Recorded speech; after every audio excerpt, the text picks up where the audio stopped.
like to call this quarterly meeting of the General Council of the Seminole Nation of Oklahoma for June 3rd, 2017 to order. And ask the Secretary to call the roll, please. Leah Sampson. Anthony Conley. Here. John Narcomen. Here. Rena Tiger. Here. Kent Henry. Here. Kevin Hardeman. Here. Ida Gonzalez. Here. Nancy Fixico. David Narcomen. Here. Kelly Davis. Sterling Springer. Patricia Kishketon. Here. Karen Fulbright.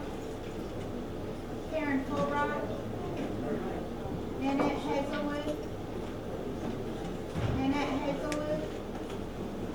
Jennifer Horn. Here. Cindy Gessler.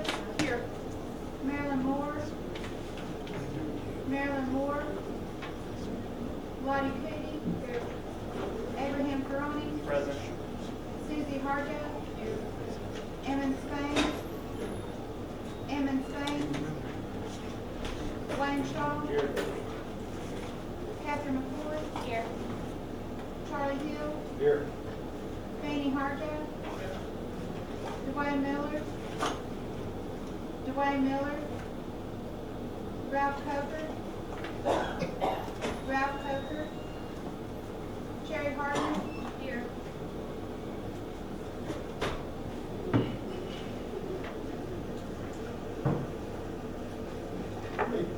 18 members have answered the roll.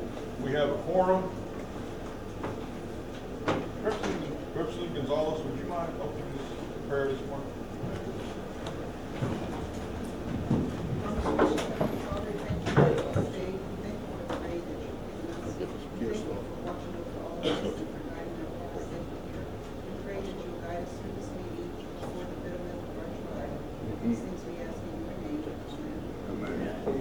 Representative Cootie?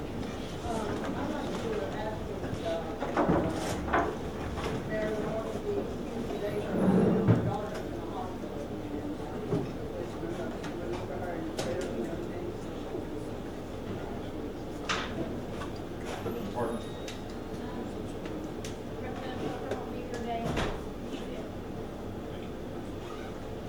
Shaw?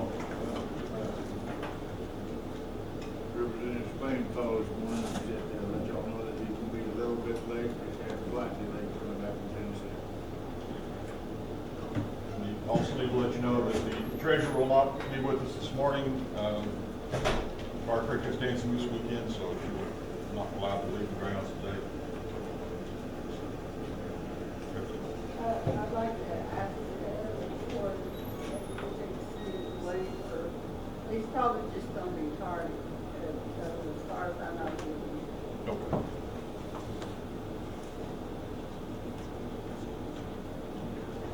Moving on to the next item of business, which is reading of the minutes of the last meeting. You all have within your packets the minutes from April 13th, 2017. What's the pleasure of the council? Make a motion to approve. Have motion approved, seconded, discussion? Any corrections? Additions to the minutes for the meeting of April 13th, 2017? There are none. Secretary, would you call the roll, please? Leah Sampson. Anthony Conley. Yes. John Narcomen. Yes. Rena Tiger. Yes. Kent Denny. Yes. Kevin Hardeman. Yes. Ida Gonzalez. Yes. Nancy Fixico. David Narcomen. Yes. Kelly Davis. Sterling Springer. Patricia Kishketon. Yes. Karen Fulbright. Yes. Nanette Hazelwood. Yes. Jennifer Horn. Yes. Tina Yetlis. Yes. Marilyn Moore. Lottie Cootie. Yes. Abraham Ferroni. Yes. Susie Harjo. Yes. Emmons Spain. Wayne Shaw, Yes. Catherine McCoy, Yes. Charlie Hill, Yes. Fanny Harjo,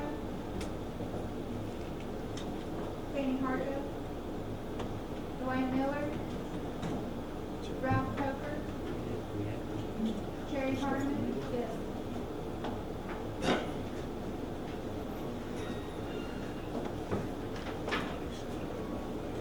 By a count of 20 yes, 0 no, and 0 abstentions, those minutes are hereby approved. Next item of business are the minutes for April 29, 2017. What's the pleasure of the council? Motion to approve. Motion approved, seconded. Any corrections, amendments to the minutes for April 29, 2017? Hearing none, Secretary, would you call the roll, please, on the motion to approve? Leetta Sampson, Anthony Conley, Yes. John Archibald, Yes.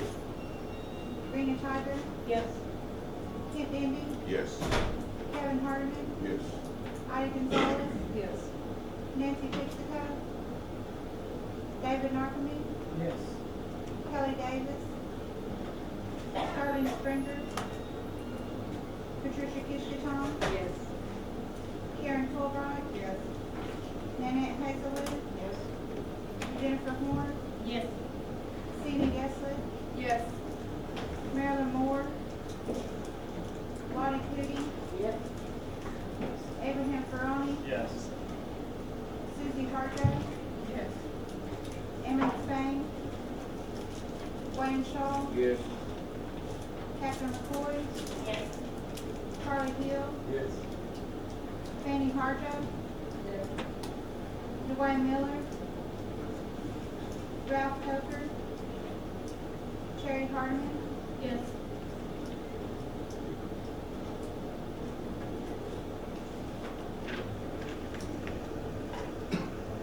20 yes, 0 no, and 0 abstentions. The minutes are hereby approved. Moving on to unfinished business. We have Tribal Ordinance 2017-06. It's tabled at the last meeting. Consideration at this meeting. What's the pleasure of the council? We'll need a motion to consider. Motion to leave it on the table. Second. Motion to leave on the table. Like, we don't need a motion to leave it on the table. We're just going to leave it on the table. That item will remain tabled. Next meeting, Tribal Resolution 2016-10. Mr. Shaw. Same thing, will remain on the table. Remain on the table.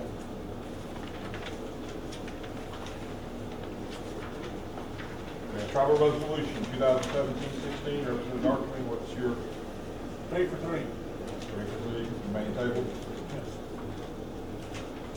Down to reports from the committees. It's my usual practice when the Princess Committee is here. This time of the year, Princess usually have other obligations for the day. If you all would like to report first, that way you can, once your report's completed, you can be excused to continue other activities.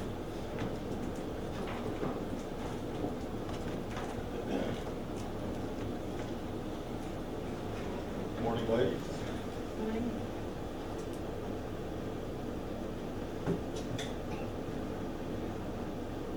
District Scoville, Judge of Melissa. Honorable my name is Melissa Sanchez, and I'm the current 2016-2017 Seminole. It is my honor to be representing the nation as an ambassador.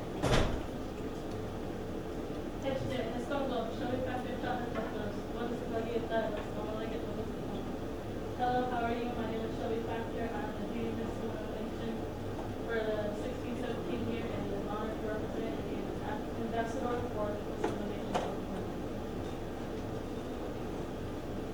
Good morning. Good morning.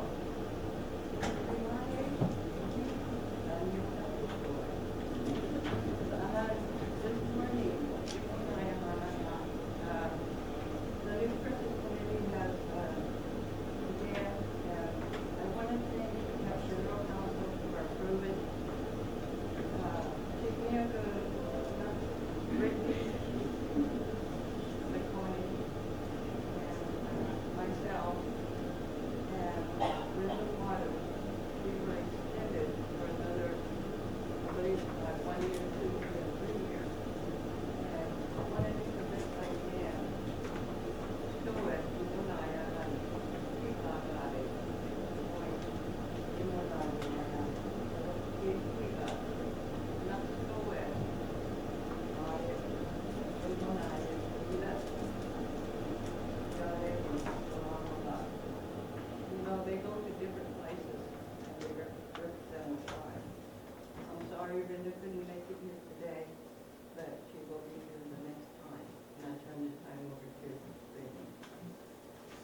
Ms. J.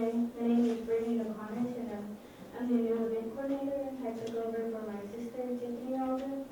And Brenda had informed me before I left that her mother was in the hospital. She had breathing problems, so that's why she couldn't come today. And Dina, she informed us that she was about 30 minutes away. And Carla, I'm not sure if Carla was able to attend because Angelica, that was her considered that. Carla, her sister, is going to be crowned the biker princess. And she's going to be there supporting her. Thank you. Any questions for Princess Committee or Princess? Representative Shaw? I'd like to make a comment. Jag studerade på någon organizer i lite och bara att ni säger och nu säger så att ni säger att jag var skulle man då tycker det då. Representative Miller? I just want to thank them for being here today and for representing us. I think I've heard a lot of good comments about them at the powwows and parades and so forth. And I just think that we as a Seminole nation just really need to appreciate not only them, but the past princesses and the future princesses coming up. And let's give them a big round of applause.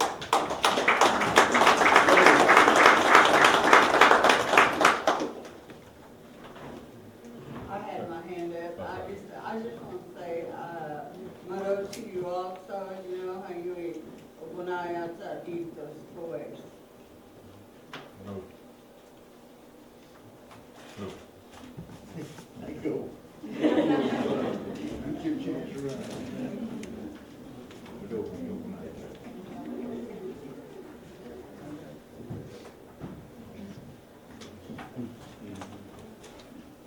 Well, we start with the Department of Commerce and move down the list. Department of Commerce. Y'all are prepared. Any questions for the department? They can give us a brief.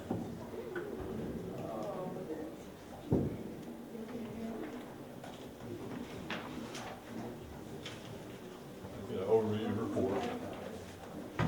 Just give us an overview of the report. DOC. I'm Marlene Burgess, the chairman of the Seminole board, and this is Kathy, she's in charge of our county associate. And we're gonna have to kind of stumble through this. I'm gonna have to ask you to help with I was just going through the, get run over the report. Compared to this quarter from last year, our revenue was up, so that's a good thing. Our cost of goods was up also, so that made our profit not as well. I don't know what kind of questions you may have. I've got to answer them. You have a copy of the report in your packet. Do you have any questions for the board or staff?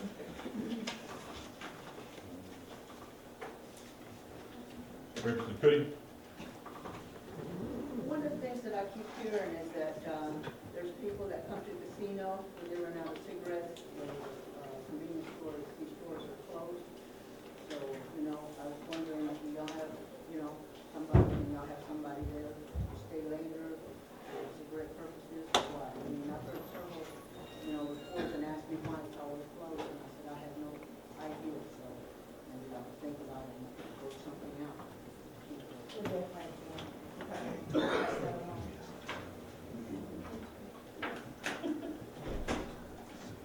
Anything else? Any other questions for the board?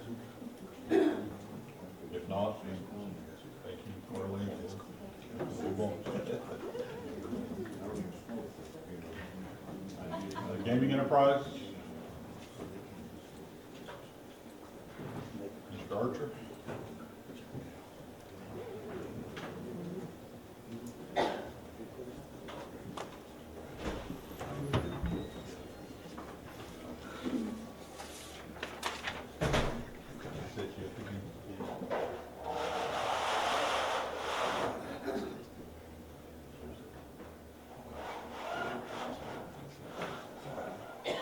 Good morning. We'll kind of run through our quarterly presentation, similar to what we did last quarter. The same information that we've been tracking and monitoring. So keep it in the same format so you guys can kind of get used to it. And if you have any questions as we go, just holler. I got one question. When are you gonna change that logo with the cross-eyed turtle? I didn't think about that. Kids asked me, how come we got a cross-eyed turtle? I don't know, it's stuck on the big, on the side of that big tent like that too, so. Put glasses on it. Yeah. Sunglasses, maybe, cover it up. For our revenues, started out in January and February, we were way down compared to last year. March, we recovered quite well. We ended up for the quarter over last year, January through March, up about 1.4%. I think a lot of the impact in February was due to the taxes being issued late. I think a lot of people didn't get their tax returns until around the 24th, 25th of February. So that impacted us quite a bit in February. But we did make up for it in March. And this is overall, again, enterprise. Revenue for River Mists, kind of the same trend. January and March were up, February was down. That facility was up 14% over last year, same quarter. I-40, the same trend. January and March up, February down. It was up over 3%, about $88,000 in revenue from what we did last year, same time. Trading Post Casino is where we took the biggest hit. It was down for the quarter compared to last year, over 14%. A lot of that's due to competition in the area. We discovered Holdendale Casino's done a lot, kind of in response to what we've done there at that location as far as our promotions go. We did see a trend in March going back up the revenues, and I think that's the impact of the taxes being issued so late, so we made up for it in March. Our EBITDA, we were down January and February, same trend, and made up for it again in March. We're up about 1.3% over what we were the first quarter of last year. I emailed this presentation out this morning, so it'll be available to you at some point. So I know some of these numbers are hard to see. One of the things we monitor is our win per unit per day.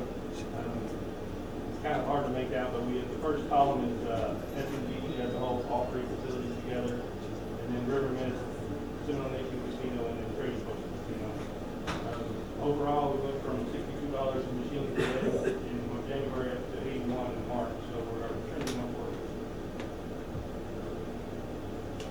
Our marketing efforts have continued to grow. I mean, we're doing a lot more things there.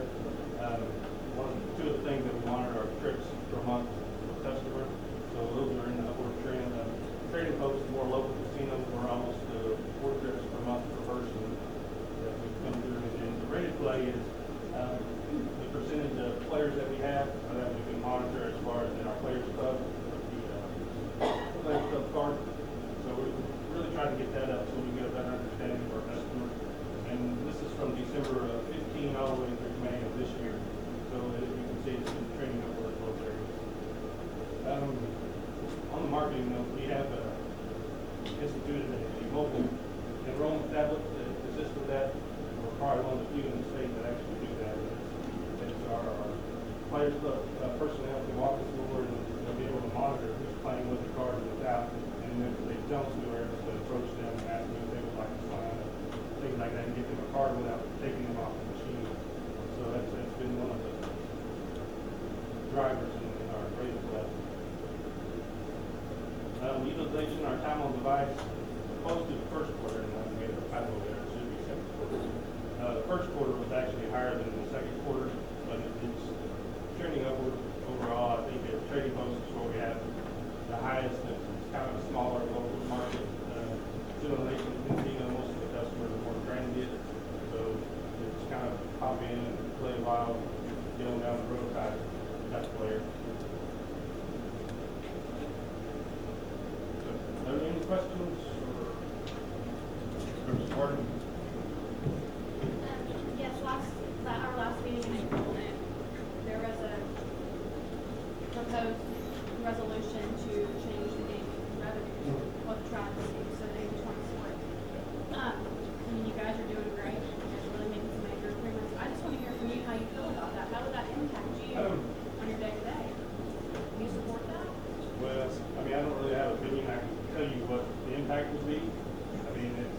that decision is going to be something that I have to work under, whether it's passed or not passed. I mean, we'll make do on this condition. Short term, it will have an impact as far as being able to reinvest back into the gaming enterprise. I mean, we know our facilities, and we're trying to do things like the Trading Post Casino. I don't know if anyone's been there, but we've redone the floor and installed new carpet, smaller projects like that. I don't think it'll have a significant impact on those types of projects. It'll just be being able to save more money to do larger projects like parking lots and things like that. I mean, for me, I'm disheartened you don't have a commission because you're over the gaming, so your job is to protect it and look out for its best interest. Yeah. You just said you don't have an opinion. Well, I mean, and I'm like, you have to be the guardian of it. I understand. And I want you to say, no, we need it, we're making a turn, and we need every time we can, and in 5 years, we're gonna be able to get rid of it, right now. My perspective is that the only reason that the gaming enterprise exists is for this tribe. And it has to be a partnership between the tribe and us to kind of work together. So that's kind of the approach I take. If someone tells me that I have to do this for the betterment of the tribe and to the detriment of the gaming enterprise, then I have to respect that. And then, like I said, it's the council's decision to make. And Very true. so, Representative Goody? I think I asked you that once before, and the reason I was asking you about what you do with the 30%, because, the gross, you pay everything, you pay the staff, you pay everything, all the bills, you pay vendors and all that, so that 30% actually is extra money. to a certain extent. I mean, it's for But capital. the reason I say that is because when we separated the enterprise from the Seminole, the 30% was supposed to stay with Seminole, but it didn't. It went with the enterprise. So actually, if that had stayed, you would have operated all the growth that you had. You never had to make do. And we wouldn't have been able to get out of the debt that we were under, what was it, 2 years ago, 3 years ago with the expansion. I mean, that's where those dollars came from. I mean, was that 30% to be able to get caught up on that debt. So that's where that's going to go.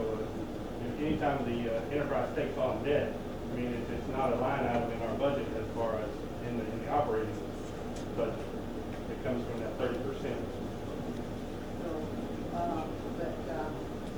so my thing is that, you know, if that 30% isn't there, would you go on it if it ever comes up and everything? So if that passed, like, you know, be taken away. So are that what you're saying? Well, if it goes away totally, yes. I mean, we would have zero funds to be able to do any sort of capital improvements, meaning air conditioners, parking lots, major purchases and expansions and things like that. That's where those dollars would go. In a normal setting, the situation we were in, as far as the debt and being behind with vendors and things like that, that's where those dollars went to get caught back up. So you are up to date on all your bills with the vendors and everything? No, we're still about 90 days out on Why? because of cash flow Would reasons. you just have to say that you do 50%? Take care of your bills?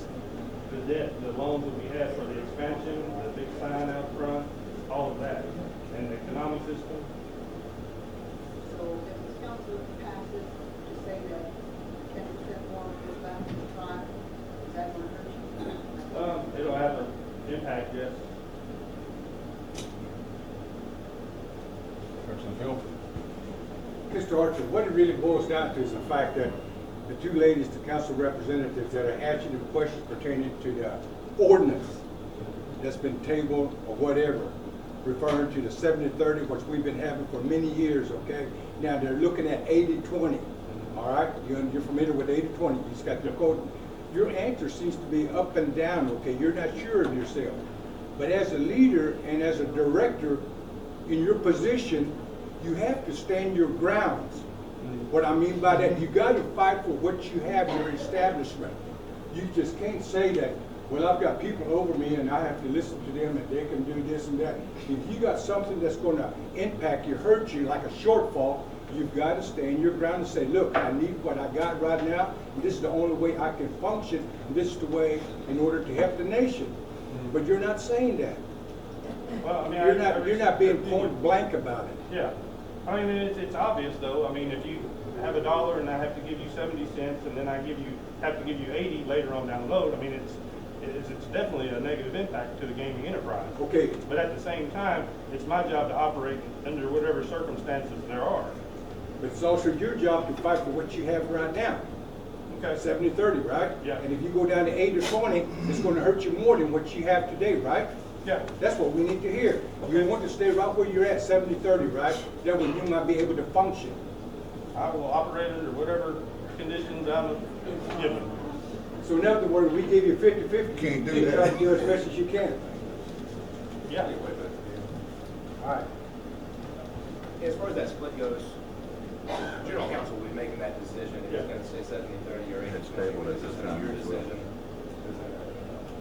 This is a general council decision that we will be making at some point. And I understand that you work within the confines or keep the status quo. Correct.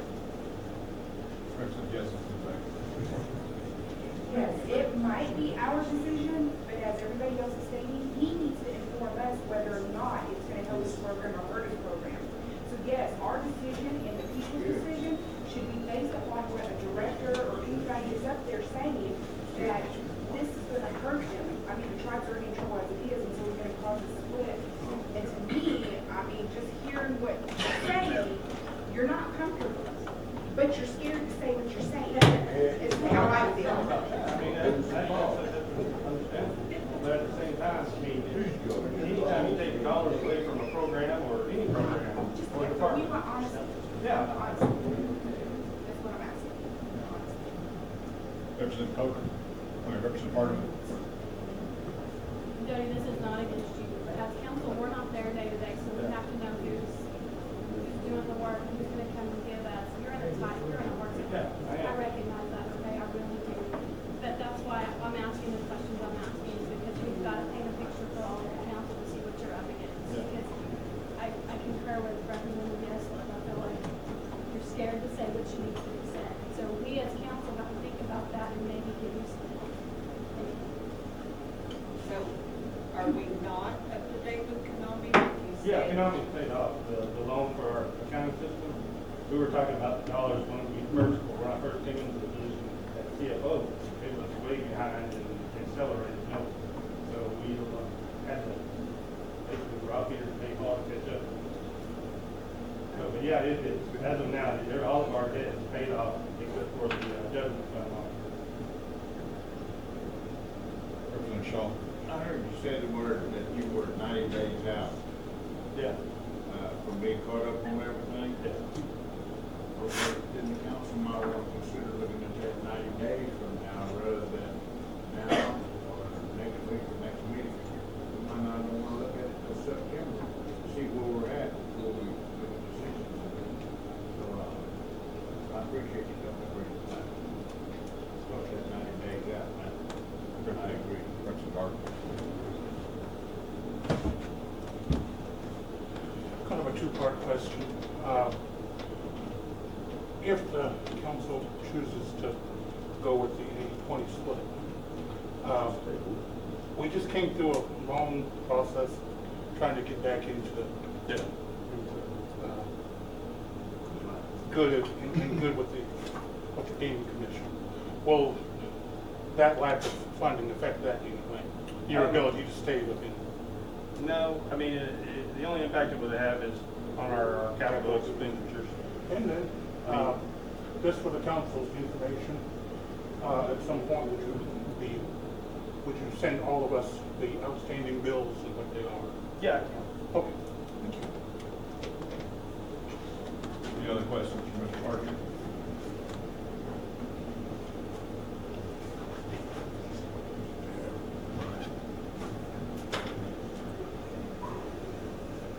Gaming agencies, you're at.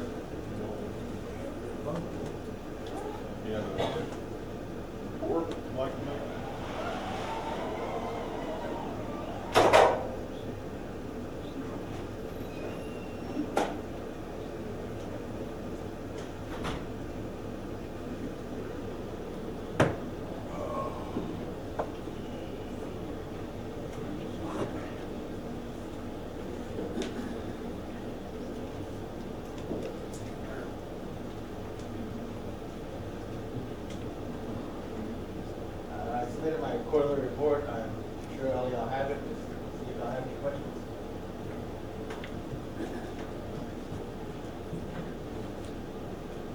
Shaw? I don't have a question on your quarterly report, but I know at the last council meeting, the question regarding the credit card usage and the deal, and I think representative here and myself, Jimmy, can you make your name? I don't want to use your first name.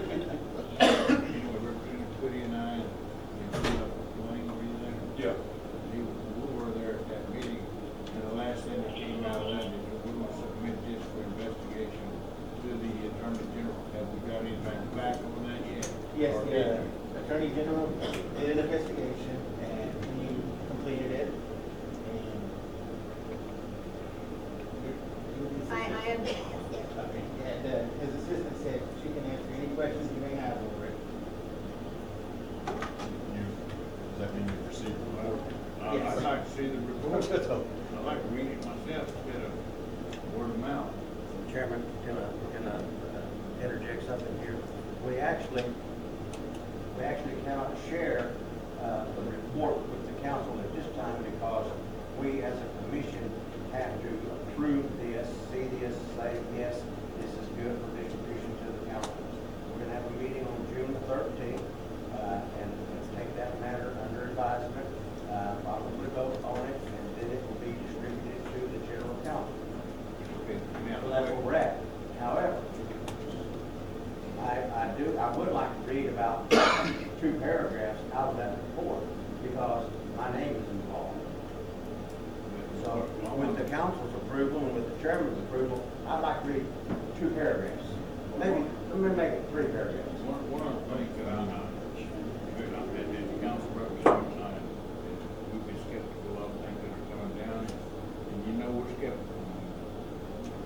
Thing is that report that's going to come from the AG to us, is it going to be altered or not altered? Well, you're saying is that it can't. Mr. Shaw, I need to answer his first question. Mr. Dethridge, if you're going to read from the report, all intents and purposes, you're giving the report. Exactly. So if you're going to... The report is 11 pages long, and I wanted to read 2 paragraphs. I've read the book, but I don't know. We can put some of it. But if you're going to take the position, and I understand, you're going to take the position that the board needs, or commission needs to approve to distribute the findings, or some of the findings, kind of did the same thing. Yes, you asked the question, is it about the same thing? Yes, it is about the same thing. However, at the last council meeting, my name was slandered. I'd like to read the definition of slander to the council, and I would also like to say that the report indicates that we have not done anything wrong. But that's what I'm saying. I'd like to see that report, and as a council representative, I think the council would like to see that report. Even if you get it, or what I'm saying is there are things that happen. I'm not saying you're right or you're wrong, but I would like to see the entire report, not one that has gone to the board and said, oh, we can't put this in there, we can't put this in, because it might make me look bad. I want to see the whole report. I don't want to see an altered report. And I will tell you this, the report will not be altered because the report really shines well on the agency. So it will not be altered. One single dot or tittle or I. Dotted I across the T. Start over here, Representative Hill. Mr. Chairperson, I just want to make it real short, okay? It was brought up in terms of the report itself that it was not prepared or they're not completed or finished yet before it would be distributed to the council reps.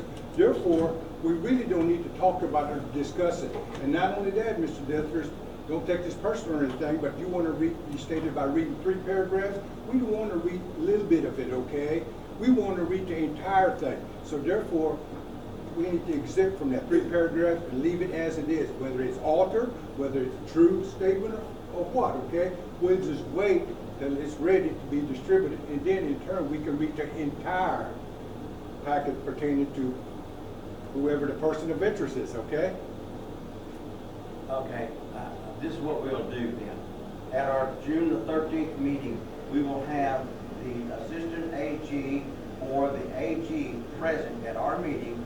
He will present or she will present a report, and we will vote on that report as presented.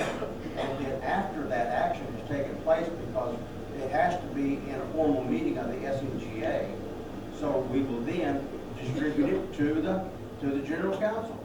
Fair enough for everybody? No? Also, within your department, how many do you have for a quorum? Do you have a quorum before you conduct any business? There are 3 commissioners. As far as Title 15, the SNGA is required to have 3 commissioners. We have 2 commissioners, therefore, we can form a quorum, yes. Okay, with that in mind, the quorum that y'all going to have, is there a person that might be in that quorum that is in that paperwork? Referring to the report from the Attorney General. You know there is. Yeah. I'm asking a question, sir. Yes.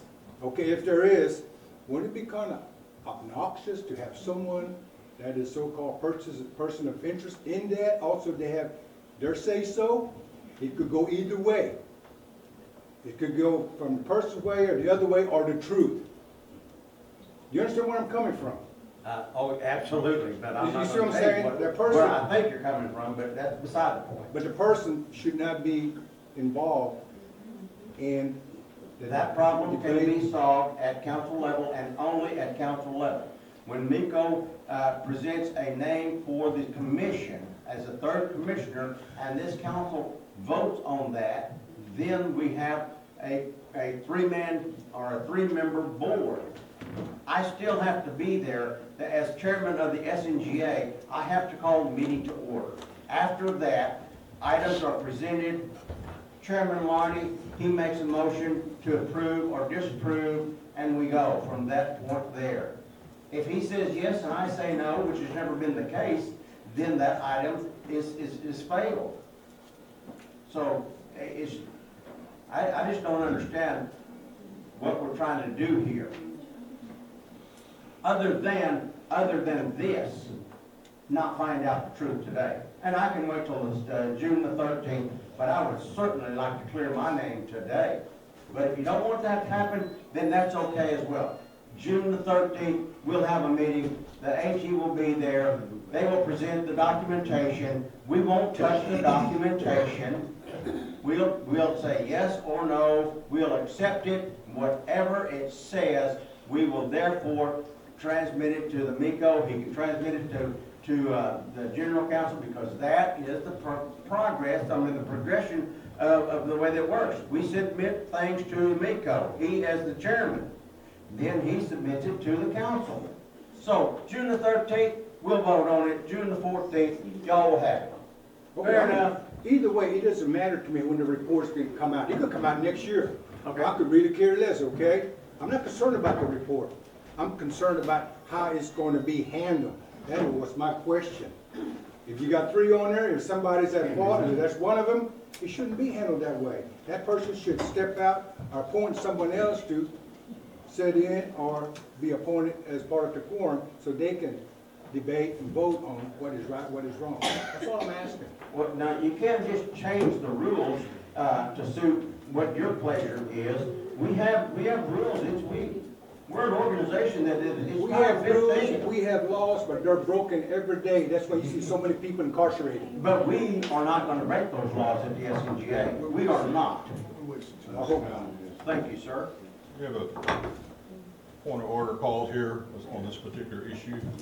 We're wasting too much time, sir. I would agree with the representative that in this particular question, the gaming agent has indicated that they will release the report once it's been approved by the commission, and that you can expect that report on or about June 14th. So there's really not any point to continue questions about the report related to the credit card issue.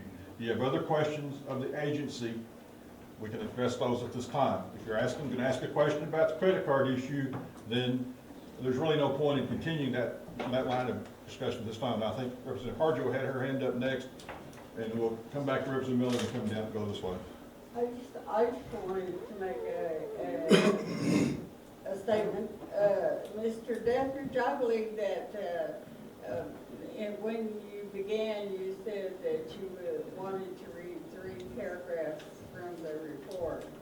And to me, if you submit or read those 3 paragraphs, that you're doing yourself harm, because I feel like that then, if you read 3 paragraphs, you're gonna have to submit the whole thing. Attorney General, am I right? I've already said, we're not gonna continue this line of discussion, so. But I just wanna know for my own. But you're asking a question about the report, so we're not gonna continue down this. But to This me, line. he'd be doing harm to himself, you know, by submitting it Thank like that. Thank you, Representative Harder. And then I just wanna know if that's right or wrong. Thank you, Representative Harder. Representative Miller, did you have anything? I just had will this meeting, Mr. Jessens, be open to the tribal members on the 13th? The SNGA meetings, every meeting is open to the public. And they're posted on our website. It's always the second Monday of the month, so that will fall on June the 13th of this year. Well, excuse me, 12, whatever day in the history that is. What time is your meeting? Our meetings are at 2 p.m. 2 p.m. Hello. Representative Jessup, did you still have, Representative Jessup? Yes, where are we with gaining again current update on our NIGC compliance?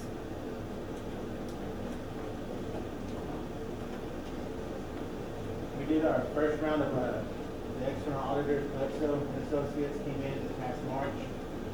They audited surveillance, revenue audit, licensing, and we should be getting their finding reports in July. They'll be coming back the week of the June 12th, and they're going to be auditing accounting and viewing machines. This is our first year with them, and we still have 2 more years of conducting external audits. So we'll be in compliance with NIGC and a settlement agreement. But as of yet, we haven't received the reports on their first go around back in March. So we should be receiving those next month. Representative Harden? This is more of a statement for everyone. I'm getting reports that we have citizen members and general counsel calling NIGC. Any of our laundry needs to be contained. They're not supposed to, ever. So I want to know at a legal realm, if we get concrete evidence they are, what can happen? Can we file charges against them? We've got to do a cease and desist because it's too much. I know it's happening. We've got to do something to protect ourselves. So I'm asking for our AG, our chief, what can we do at that level? They've got to stop. They've been told to stop, and I will just keep doing it. So it's hurting us. They don't understand that. They don't care. Well, actually, I've not been aware of anyone doing that specifically, but the first question, I guess, is asked when you ask the candidates, are there any rules from NIGC in that regard? It's not that I'm aware of. I did receive a phone call from Dana Deacons from NIGC, and she was inquiring about the credit card. But she wasn't more concerned about the credit card and the usage of it. She was more concerned about, are y'all using the credit card to fund the agency? And I had to, explain it to her. No, we're receiving our the funds that we're supposed to receive, our approved funds, to function. But that was more of her concern. It wasn't more or less though so-and-so's names on the credit card and they'll function. But I cleared that with her.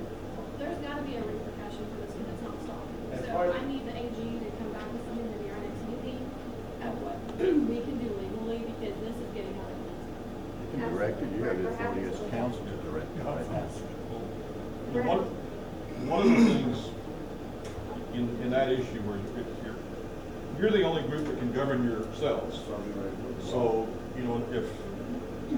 and technically, council can only act when it's in session. So, if there are things that the council would prefer behavior that the council would prefer not to have happen, you have to basically set up the process for saying, one, this is something that a member should not do, and two, what the penalty to the members are if they do it, so it can be enforced.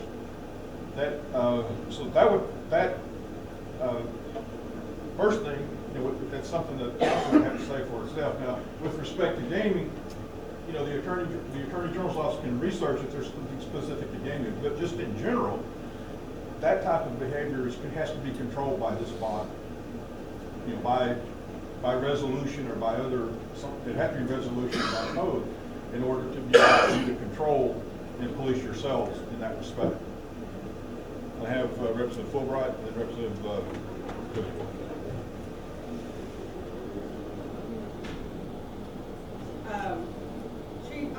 Chair, I believe we do have a resolution in place for this particular issue. A while back, we had a council representative calling Head Start, and on behalf of the nation, we had put something in place where it had to come from the executive office to contact funding agencies. And it's not that anybody can just go call the funding agencies on their own. We have that in place now. I will ask for the secretary if she could research that.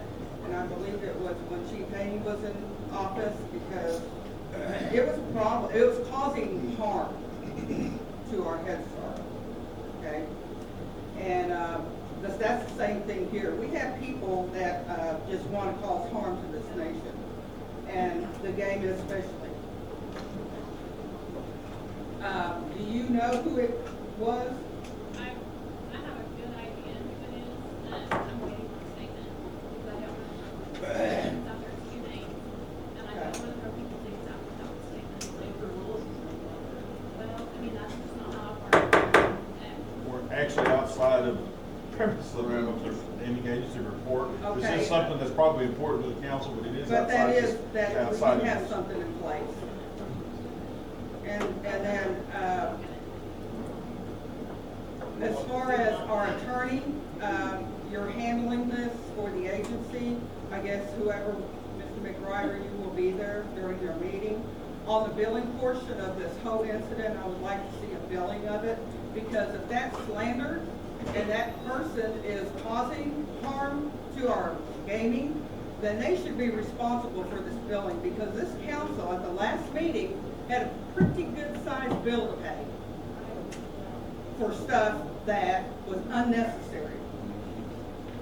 Just like the court clerk deal. I mean, we have to start watching where this money is, how it's being spent. And if people are gonna come in to this nation and think they're gonna cause this nation to pay bills, and we're sitting here worrying about 80-20, 70-30, this is part of it here. I mean, this has got to quit. I agree with you, Ms. Hartman. This has got to quit. Point of order. Representative Cuddy. Okay. All right, we're just talking about, I think the whole thing is a lot of our council representatives sitting right here doesn't understand where that credit card thing issue came up. I think somebody was concerned because they had Mr. Jeffrey's name on it personally, and the reward money came in. We don't know where those monies was applied to or whatever. That was the question that I understood.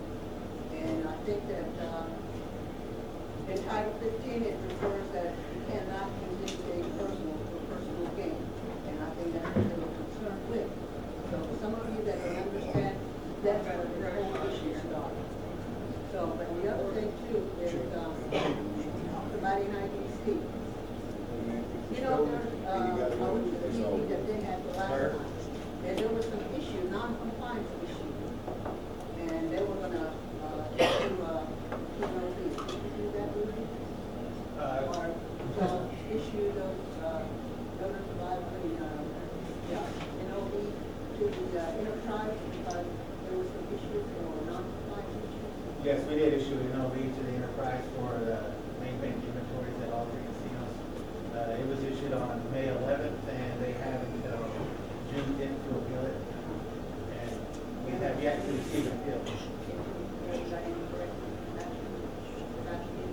monitoring it, and from what we observed, it hasn't been corrected. But from the answers that we're getting from the director of compliance on the enterprise side, it's a reporting issue. But S&P Accounting hasn't presented their findings or saying, hey, this is what we found. It's all word of mouth. There's no documentation to show it. So as of today, it's still not fixed. So y'all gonna wait for how much longer? Well, they have until June 10th to appeal it, and if they don't appeal it by that date, then that NOV is final. So they have that 30-day grace period to appeal it. The other thing I'd like to say is, talking about NIPC, talking about people call in and, asking questions or whatever. I think that we're right now under the gun, so to speak, so anything we do or whatever. But at the same time, I said before, we have programs. We have people in the program, directors, managers, whatever. Sometimes, the managers will supervise the people underneath them. Something goes wrong. People that are in that program know exactly what's going on. There's problems and everything. They can't say anything. If they do, they get terminated. So the problem we have here is eventually we get into trouble. That's how we got in trouble with the gaming agency, because there was an issue the agency didn't take care of. That's why NIPC steps in. So you can't really blame them, because they're supposed to oversee this too. And the agency is supposed to take care of them. So people come to me and tell me, "Doc, this is what's happening, this is what's happening in this program." I know some of the things that they are saying is true, but there's nothing I can do. Because some of you will stand up and go, "Oh, we can't talk about that, we can't do that." Then later on, we'll get in trouble. So we're going to have to stop and think. Those people that we put in the management position, the supervisor position, we got to make sure that they're doing their job, so that we don't get in trouble. And if we do that, we wouldn't have anybody overseeing us and getting us in trouble. So, and if the person is talking to you, listen to them, see what you can do. I think that's where it's at. We've been on this for over 15 minutes now, Chair. I had my hand up before we speak. But unfortunately, we have exceeded the time period. I think you've already spoken once on this issue. No, I get 2 times according to our, I think under the rules, everyone gets one time. no, I can show you in the rules of procedure. I just had a comment. Well, if we're gonna make more comments, we've exceeded our time period. It's a question to you. Let's go. You said you were gonna make a comment. It's not a Well, question. it's a comment to you. Okay. Let's not germane to this. All right, I just wanted to ask, Gaming. is there any other department that get to pay for airline flights with credit cards? Actually, that is just about every travel at the tribe. So you gotta get. What procedure is in place to make sure other people, and I'm not accusing nobody, but what procedure do we have that this isn't happening elsewhere, that somebody might be using the frequent flyer miles for personal use, for personal gain? Are we checking that, or, I mean? It's hard to say, because I don't know the, I don't know the circumstances. Well, can we check to make sure? I don't know the circumstances of this card, because some cards do rewards with the card. The tribal credit card does not have rewards associated with it. It's our cards don't. So we don't get, rewards like you see advertised on TV. We don't get those with the tribal card. So from that standpoint, there's no rewards accruing as a result of using the tribal card that I'm aware of. That's not part of the process. Because we went a couple of years ago, and I'm not sure we went all the way. I think these are federal cards. So we don't get that type of consideration on the tribal side. But the agency is an independent entity, so they did not choose to use the cards that we would use or come into that. Okay, well, I just want to be sure, because we're gonna say something about one agency, then we need to check all the agencies. And I can't say that for anything outside of our control. I just know that for those that travel under the office of the executive branch, the tribal cards are a little bit different structure than anything else might be. All right, for those. we'll bring this to a close. Thank you, Mr. Davis. Thank you, Mr. Larry. I got one more. Everybody's got one of these phones, smartphone. Pick this thing up, except Mr. Shaw. Everybody's got one of these. Pick it up and say, slander. Ask about slander.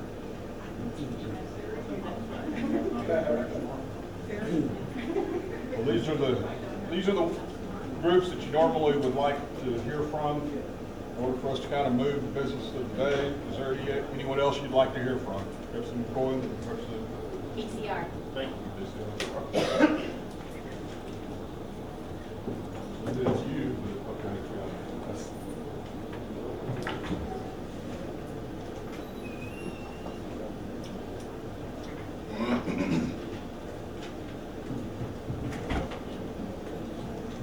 Okay, I was appointed the chair for the BCR commission, and I want to take a minute to thank Karen Fulbright and Dwayne Miller and Ronnie Scott.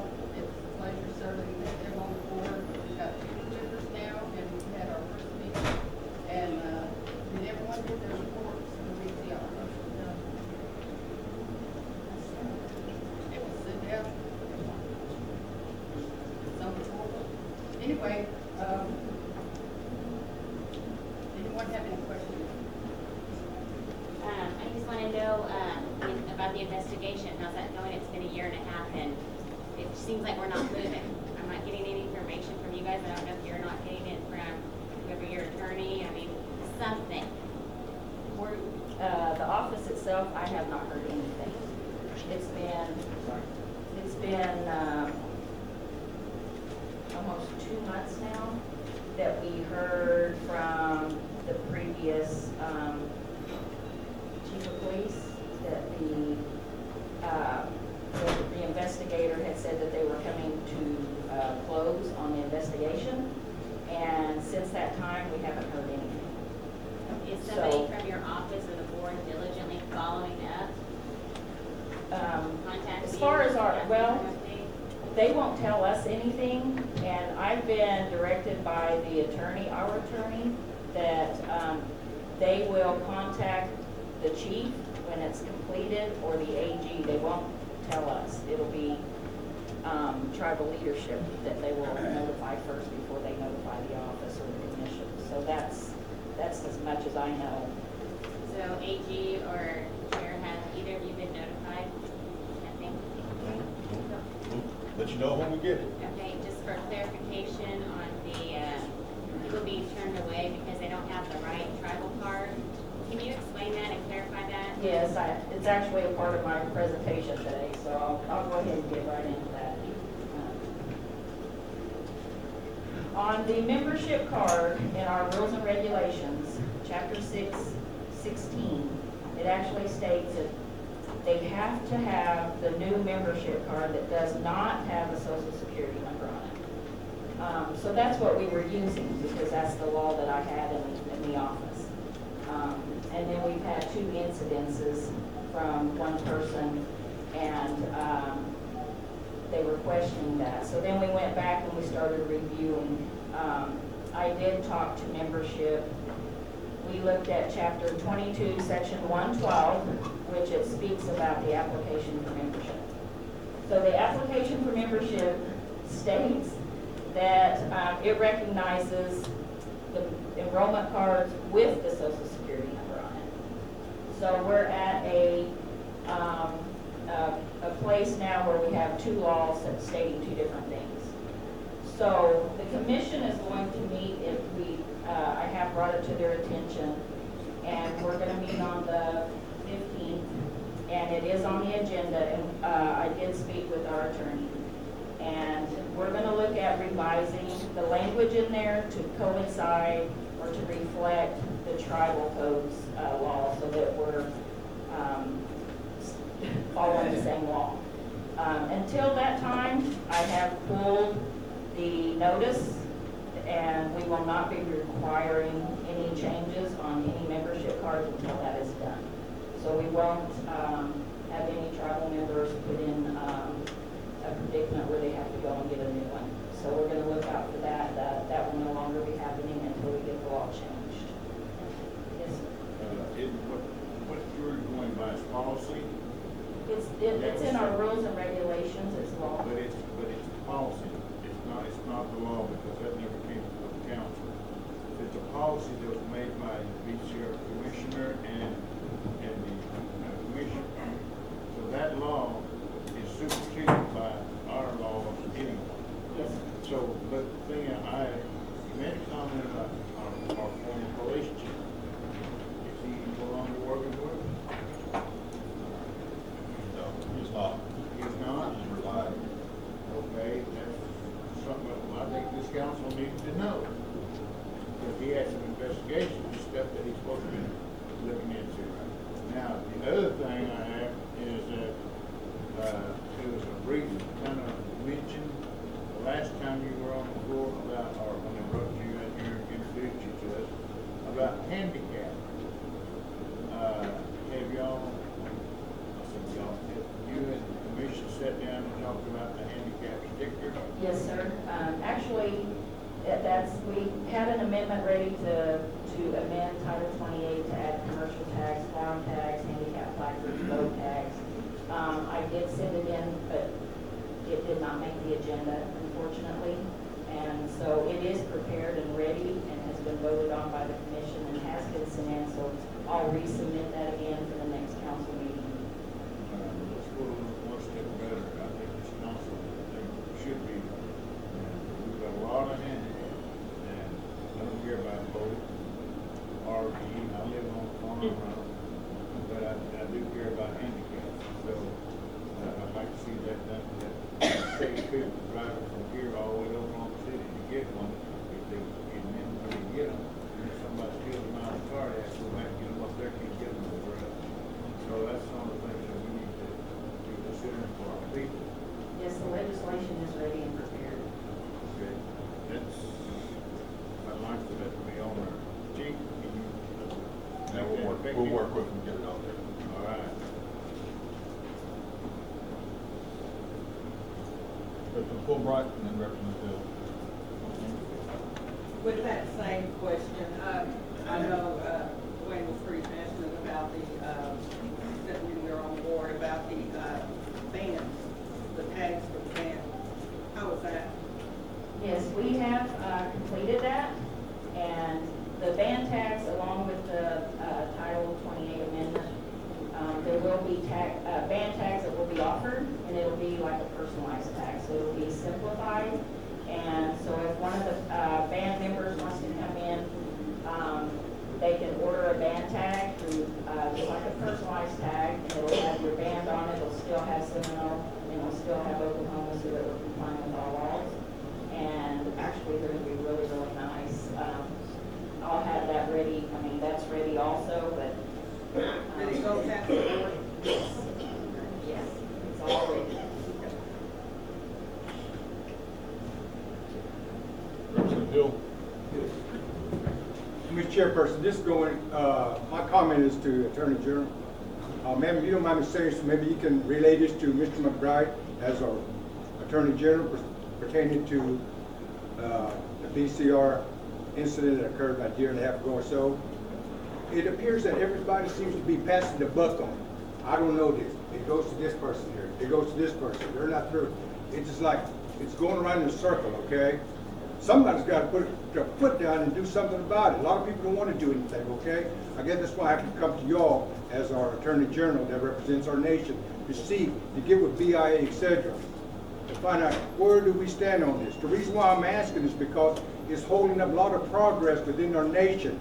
We should have had a forensic audit by now. We haven't because of all the incidents pertaining to NIGC and BCR, okay? It's holding us up. We can't move without this being taken care of, all right? You see crimes today that's happening today within the state of Oklahoma, a murder, etc. It's been conducted over with less than a year. Ours was not murder or anything like that, okay? We're talking about fraud maybe, embezzlement of money or whatever. 4 employees were terminated. We need to know where we stand and how fast we can move to get it over with. As you can see, the BCR director has already been removed, the committee has been removed, etc. What about the employees that were terminated, okay? We need to know where we stand. We need to move. Now, getting back to There was another incident pertaining, somebody brought up the chief of police of Libors. I just found out about a week ago. He resigned about 4 weeks ago, okay? The way I look at it, don't take this personal, okay? Everything I say is the truth, all right? This person, he was a director, a department, knew about what was going on.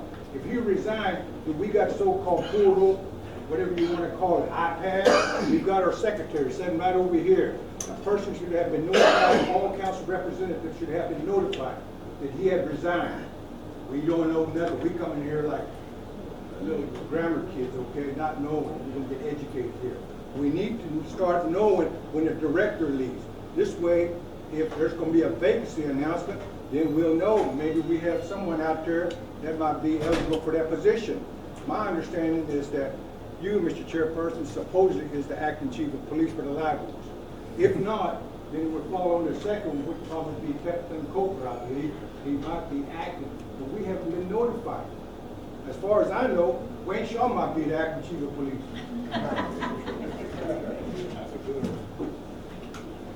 Are we finished with the VCR? So, on the placards, the handicap, they're not gonna have the doctors sign on? Yes, yes, we'll follow the same laws the state does. Okay. I have one more. Mr. Miller?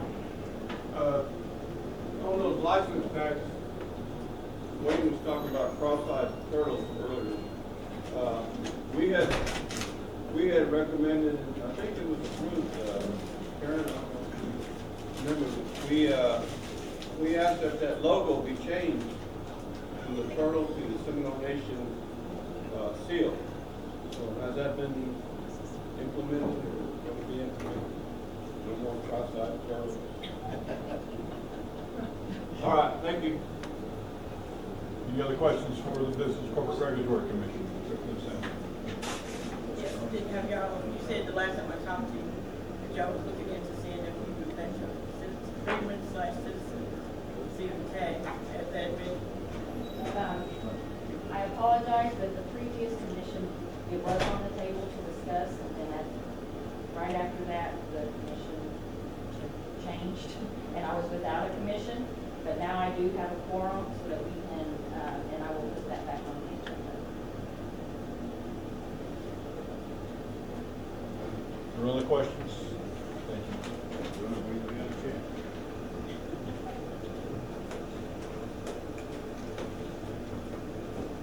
Any other requests for Dr. Marjo? I had a question about the alcohol board, but they're not on this, the alcohol program, but they're not on this time.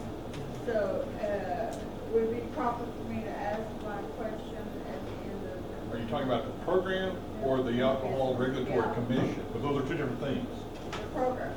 The program, not at this time. If you got a question that you can ask, that we might be able to answer later, just give us a call. We'll do the best later.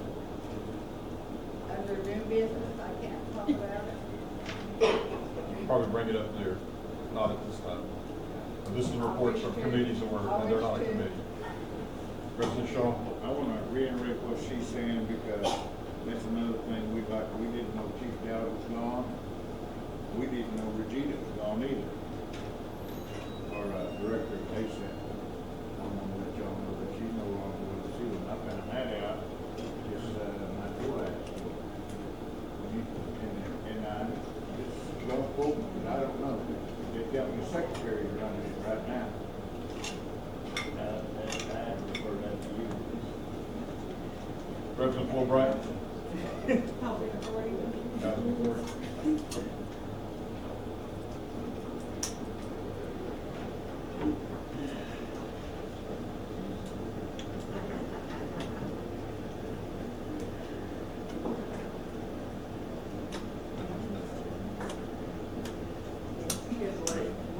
My question is basically on financing right now, money for the housing, and have y'all gotten your money yet this year?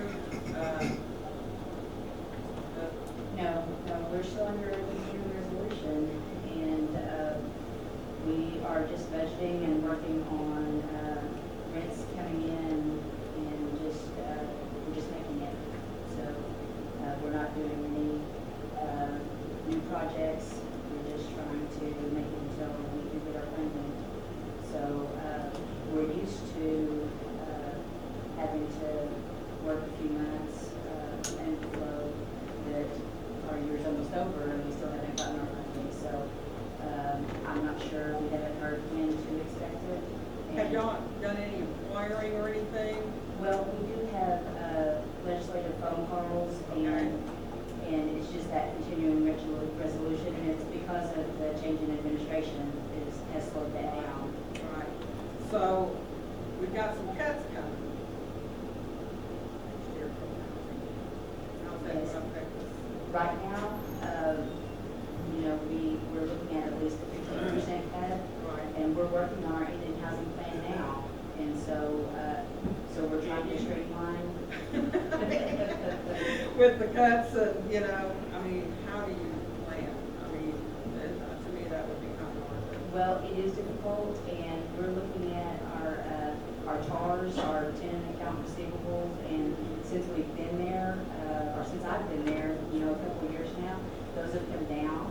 So we've had more people paying, and that's helping. We, as you all know, I've streamlined staff, so we have fewer staff now, so we're doing more work with fewer people. So you've done some layoffs. Yes, and that's helping. We haven't been doing any development, and so I got rid of some of my development staff.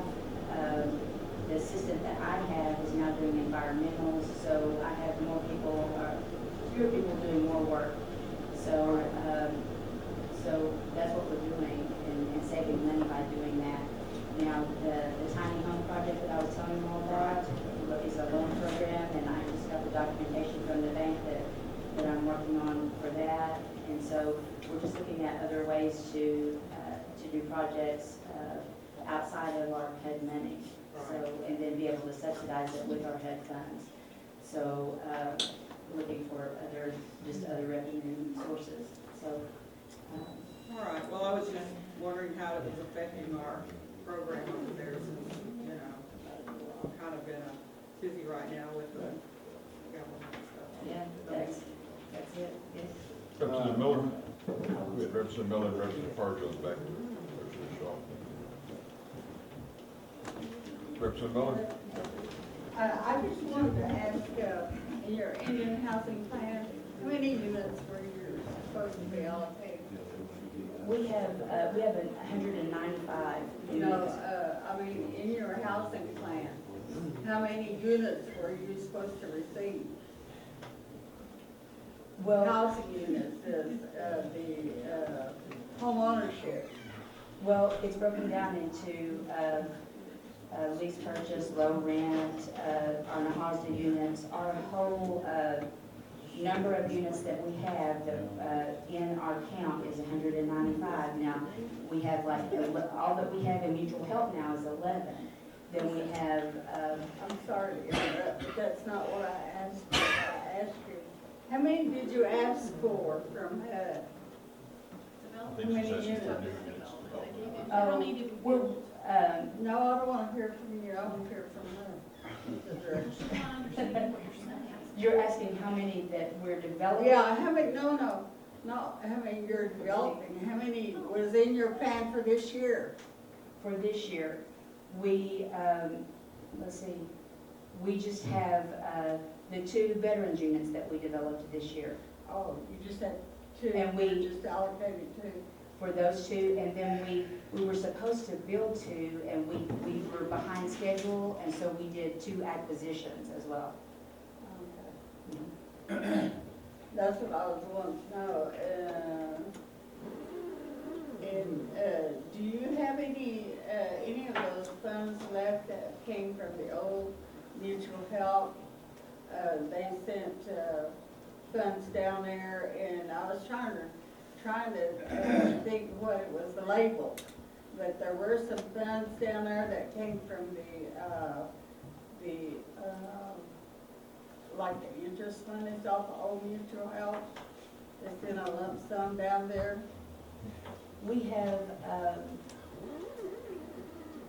non-program funds, and we have, Non-program yes, funds. yes, we have non-program funds, and what we use non-program funds for is emergency assistance that we give, and we have people all the time coming in that need hot water heaters or different things, and they don't qualify for some of our other programs, but they need emergency assistance, and that's what we use that So, loan program. so is that a loan program or is that just a grant? It's a grant program. Okay, thank you. Representative Miller? This is a question that maybe the whole council needs to become involved with. Chief, who's our NCAI representative? Do you have one? Well, Lewis is the main leader of the Well, delegation. Maybe Lewis can update us or give us some information, but I've been reading here lately in several publications that the president of this country is questioning whether housing for Native Americans should be funded. Because he is saying that, and I also think he was talking about black colleges also receiving funds. So he's not just picking on the Native Americans, he's picking on the black people. So he is saying that these things are based on race, which we as Native Americans know that it is not. They're based on our treaties. And we have a government-to-government relationship with the United States government. And so I think that Trump doesn't understand that. He thinks that just because we're Indians, we're getting housing. So is anybody, Mr. Johnson, is anybody at NCI, are they bringing this up, or do you know, could you inquire if that's? Well, NCI is always proactive, and they are always looking out for Indian country. So yes, those issues that you just brought up have had statements directed towards Trump cabinet. Even Trump's cabinet themselves has refuted that type of thought and actually corrected the President of the United States exactly what you have said, that it is a trust responsibility, a government-to-government relationship, as well as treaties that are in place. So I believe that thought, Trump, I believe, will be corrected by his own cabinet, because even Senate and Congress came to the support of Indian country on that particular specific issue. But what Trump considers stringent. How can we as a council, and we all took an oath, all of you took an oath to uphold our tribal rights when you became a legislator. So it's up to us to protect our people. And I don't want to hear that, that they may be doing this or they may be advising them. Trump don't listen. We want something in writing saying that we are going to get funded, we are going to be recognized. So maybe our Attorney General Assistant could advise us on what we need to do, but something, I would feel better. I know this is a white man's world now that we live in, and our word is just not anything anymore. I want to see something in black and white saying that we are going to get funded, or that possibility of just being based on race is not going to be acceptable. As you stated, Mr. Miller, I think the ideologies of this world, of certain people, certain groups of people are very difficult to change from time to time. But I do believe that treaties, trust responsibility, government-to-government relationship will prevail. That will not stop streamlining, though. That is coming. And that's a very serious issue, especially in this particular past election year of the President of the United States. And as far as how that goes, what we're doing now in this nation. He hasn't even appointed a Assistant Secretary of Interior that I'm aware of. No, it's not happening. Anyway, I wanted to bring that to this council's attention. We have a housing authority that may not get funded, that's a long shot, but it's possible. I believe. If I can respond to Representative Miller's request, go off subject slightly. The president's budget includes dramatic cuts for any country well beyond housing. So one of the actions that you could take here is to state your opposition by resolution to those cuts, so that we can express that position, which we will anyway, but it would be strengthened if it came from the council as well, to the congressional delegation and other key members of Congress who now have to act upon the president's budget. As you all know, it's the issues that are raised, are part of the president's budget proposal to Congress. It doesn't mean they'll all get enacted. They may get enacted, some may be worse, some may be better, depending on how it works its way through Congress. So the effort now, in terms of defending and making sure that the issues of funding related to tribal funding and other funding that's important for maintenance of our people, we have to now address Congress. And so anything that we can do to state that we're not in favor of the budget that's presented, I think that is something the Attorney General probably can draft and have it available for you to review and consider. But we do need to be as proactive as we can, both as individuals and the nation itself. So, Representative Shaw. Get ahead of me, but everybody we do request that our AG write a letter on behalf of our nation protesting Trump's I would ask that you do a resolution. The cuts are very, very broad and specific in some areas, so I think the resolution needs to express our opposition literally to each one, which will require the AG to actually go back and do a little bit of research to identify, because there's drastic cuts in health, housing. There's other programs within the Bureau that are being eliminated that may be critical to the administration of tribal services, if not necessarily, things may be services we don't administer, but the Bureau may handle.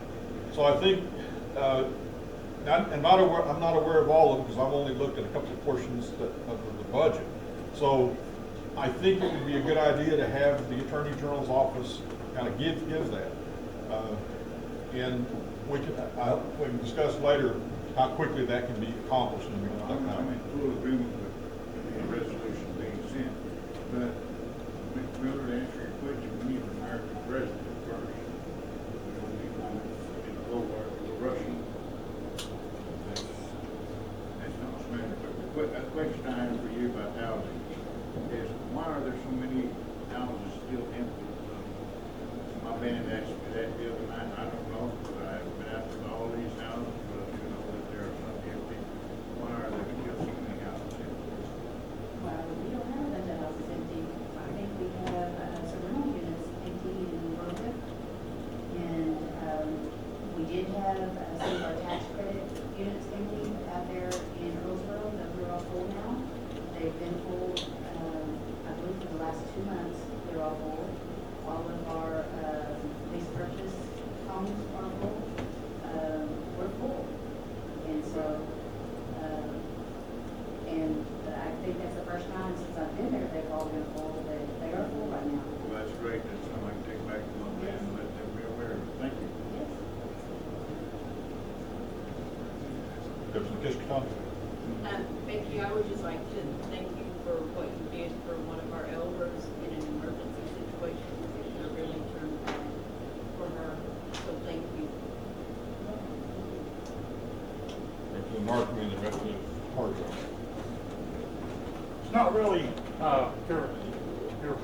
your area, but not too long ago, an issue came up with the IHS coverage area, and it pertains to Kentucky. Just in case any counselors had been faced with this situation, there was a question as to the coverage area, as to whether the units were covered under the local service unit area, and that has been ironed out, correct? Yes. Okay, so now any housing that's under the Seminole Nation is now officially under Walker coverage area. Yes. Thank you. Representative Parjo, you were actually next. I just wanted to ask if you could explain about the shelters. Because there's a lot of talk going out there and you don't know how to answer it, you know. You're probably already addressing it. Yes. But the shelters that were taken out for, and there's always a lot of storms. So I would like you to address that. Okay. We, there are 2 storm shelters, or there were 2 in Wewoka, in the low rent area, that were unusable. They were collecting water and or mold. And hadn't been used, my understanding was, in some time, since I've been there. And so, because we do have bad weather often, I made the decision that we needed to replace those. And so they had to be removed. Because they were not in our Indian housing plan this year, I had to amend the plan so that we could get the money allocated to replace those. I amended the plan. The chief has already signed off on it. I have submitted that to HUD, and they have 60 days to approve it so that I can move forward with getting those replaced. So it's in the process. We did contact our tenants in that area to let them know, and but like you said, there are still questions, and I think some of them aren't even our tenants, but still people want to talk about the issue. We let them know that there are other shelters further up on the hill, just a block away, that are available and usable for them. There's the First Baptist Church in Wewoka that has a basement that's usable. The city of Wewoka doesn't even provide shelter for the community, but we did direct them to other places that they could use. But we are in the process of replacing those. One will be above ground and another in the ground. But those are being replaced because we do care about the safety of them and didn't want them, that's all they needed for them to get in one that was going to fill up with water. And then I would definitely have the situation on my hands. So caring about their safety, we are removing those. One has been removed, another one will be removed, and they are both being replaced. How soon do you expect them to be replaced? HUD has 60 days to respond to that. Like I said, I already did the amendment. The chief already signed off on it. It is in HUD's hands now. They've already acknowledged that they have it and are reviewing it. So I'm anticipating in the next 30 days that we'll have their approval and we'll be able to move forward with that. I want to make a comment on that, if you don't mind. As you know, there's times that we have considerable amounts of rain. And the locale of those particular ones, the choice one was not a good choice to put them there, because that's where all the water comes, settles and runs to. I was called out maybe after midnight, I don't know, a couple of years ago, whenever that big rain came. We did have a big rain not too long ago as well, but we were there. I think maybe it was Mr. Factor back there. He may have been out, he might have been on the board at the time we went and reviewed the situation. It was a vital situation because people went to that shelter, and when they went to that shelter, it began to fill up with water so very quickly, and they barely escaped, actually with their lives during that period of time. And so it is vital that they are replaced in a more appropriate area that cuts those chances of filling up with water out. So there is a need for it. I've seen it firsthand in my own eyes. Representative Miller, this will be our last question. I'd like to, if we're finished, I'd like to call it the advisory board, health board. Thank you. Thank you.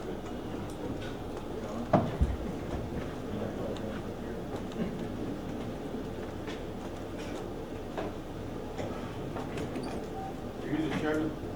Yes. John. I want to speak to the head honcho. We'll get to it. I got two questions. And this was asked, I know, several times on this floor. Why can't we get glasses for our people at no cost? You know, like over Chickasaw Nation, they pay for their people's glasses, for our elders. And, but over here, we don't do that. And I know there's been several excuses that they have that why we can't do it and so forth. But the health board, I think, was charged several years ago with checking into that. And I don't know if it's still on your books or not, but. Simply put, funding. I'm sorry? Simply put, funding. Under what funding? No, funding, period. There simply isn't any funding. Well, To provide classes come up to with everybody. something though, I mean, could, you know, research grants or something that, you know, because our elders are, you know. If we take over the optometry clinic under the Seminole Nation, we could do that, but right now it's under the IHS. Could we supplement that somehow with our own funding? That Wayne said we could. Businesses. Well, I mean, let's be logical. If we could find money to pay for penalties and this and that, why can't we come up with some money from our gaming? That's what gaming was supposed to do, was to help us in those kind of situations with medical. And why can't we set aside $5,000 or $10,000 to buy glasses for That's a good elders? question, why don't we? I mean, you're on the health board, brother. Which board? But we're the council. Which board are we talking about here? You got two boards on here. One Yes. we walk advisory board and the other's The Seminole Nation and the Health Advisory. right. So Separate entities. which one are we talking about here? I think we're talking about the water services. Okay. Okay, and the second question I had is, do we have a listing of priorities of our health problems here among the Seminole Nation, so that we as a people can start directing our health board and the clinic here as to how we need to combat some of these hypertension or diabetes or whatever, you know, we need to have some kind of a listing of the health problems that we have among our problem citizens, you know. Maybe we could do a survey or something maybe the CHR could go out and do a survey so that we, as a council, could have a little booklet and see what problems we have so that we can start looking for grants or what are the resources to combat these things. Funny you should mention that. Just a That's couple of a meetings cue ago, there. just a couple of meetings ago, you, the council, approved a budget for a health assessment, if you recall. I don't know. Okay, well, that's exactly what that is. It's run by the diabetes program, and it will be done, because this council approved the budget. Question answered? John, do you know kind of the time frame that they're gonna be going out? They're hoping to launch that probably around Seminole Nation Days. That is the intent, to try to begin the surveys around Seminole Nation Days. Well, what was adequate? We'll see. You have Representative Kishkahan and then Representative. So on that diabetes, thing, will glasses be covered for our diabetic patients?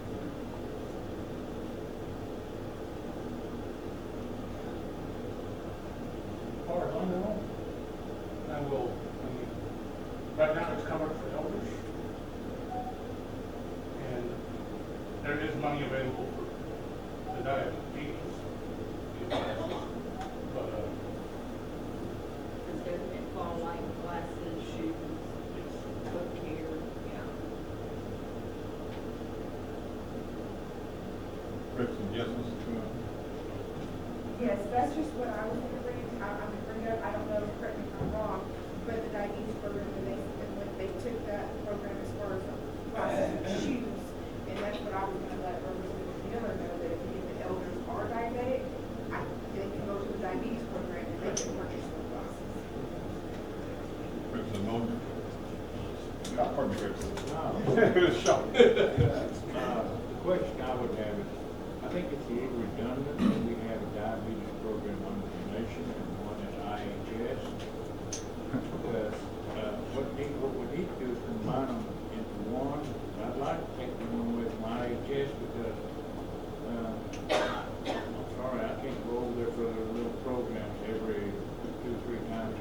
With your permission, I'd like to ask, maybe he could explain that one, as to why we have two.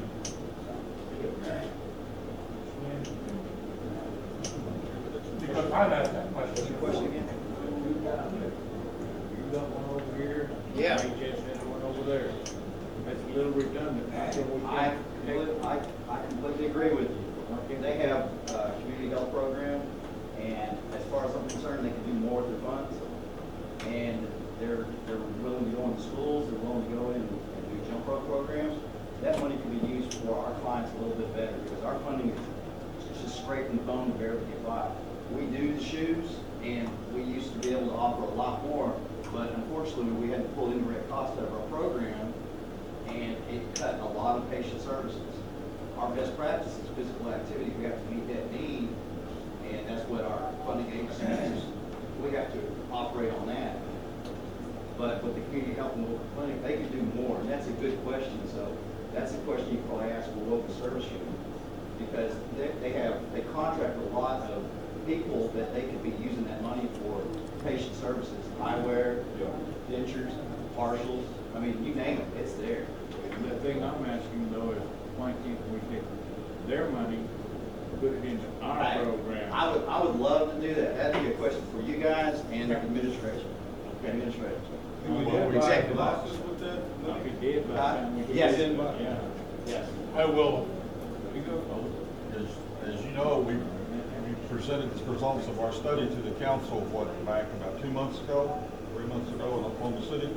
So it's really, if you're prepared to start moving on some of those, that would be one of the first areas to look at. Would be the preventive health, in this case, community health activities. We've already got a place to put it. So, and we've already got the same program, and like I said, well, we just combine them and make one program out of it. probably wouldn't have enough room for the additional staff, but that would be, one of the things that would be, I think in the order that was laid out in that plan, that would be one of the areas that you would look at first, because it would be, because we have existing structure. So if you're ready to pursue that. I might ask, why haven't we, or why aren't we pursuing it now? Part of it is we don't have space for all the people we need to bring over, but if you're ready to do it, we can certainly start working. The one thing I would urge caution on is before we move too far down any of these roads, we have to make sure that we have an infrastructure that's going to support all of it. Right now, we've just taken under self-governance, the CHR, diabetes, and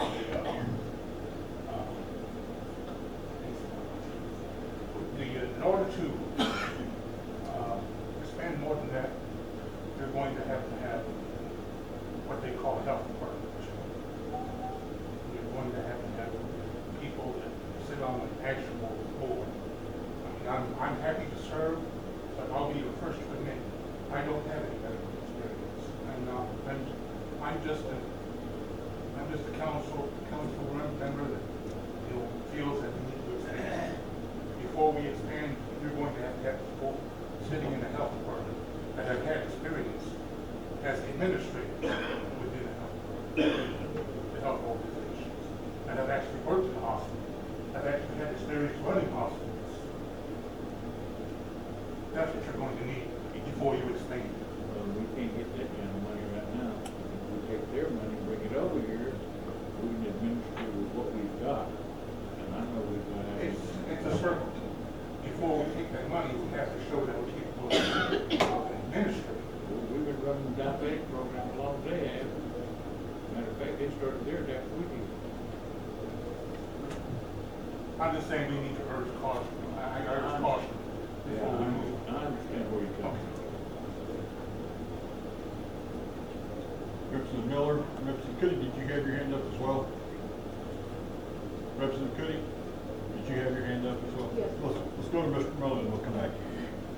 Okay, that's encouraging, and I'm glad to hear that. However, a lot of times that kind of talk it puts on the shelf and then gets dusty. We forget about it.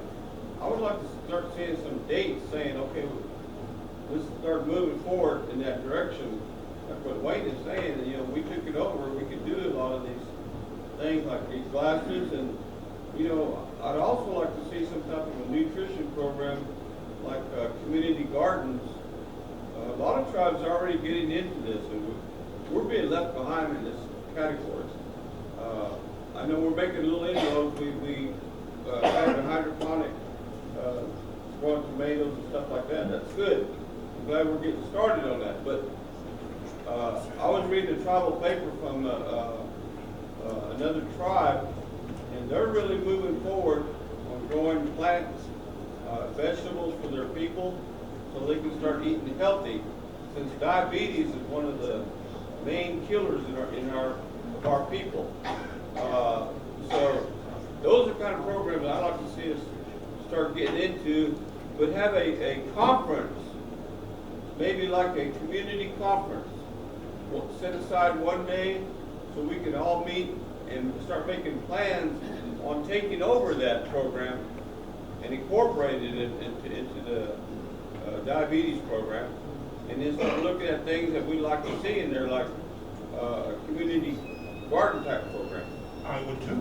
I would love to see. So I would, you know, I don't know if this is, Miko, I don't know if this would be within your discretion to set a date or a planning session, but or up to the council, but we need to start moving forward in this direction.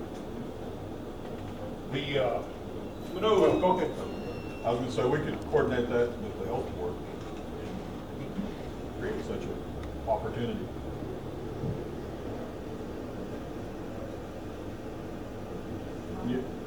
Representative Cuddy?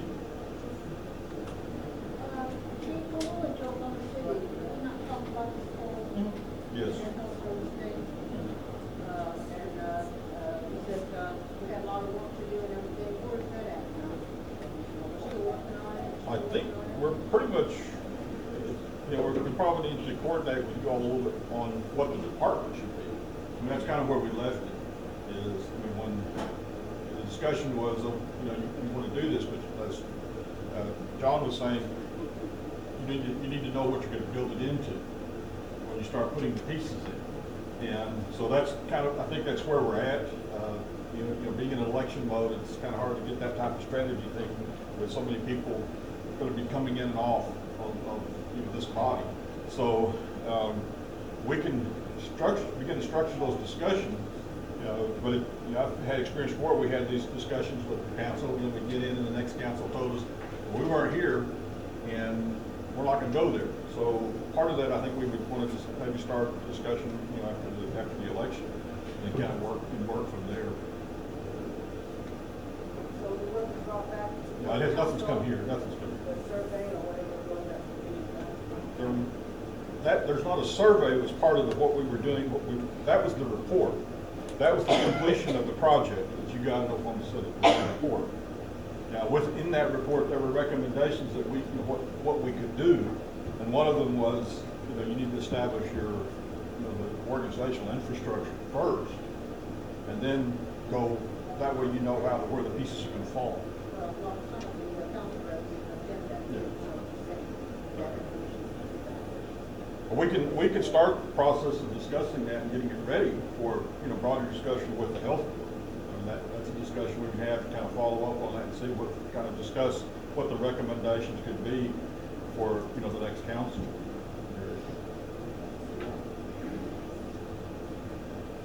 Thank you, John.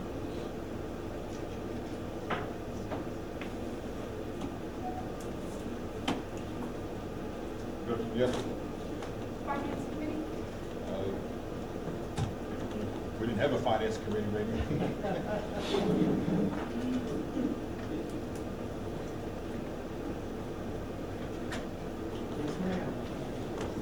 Yes.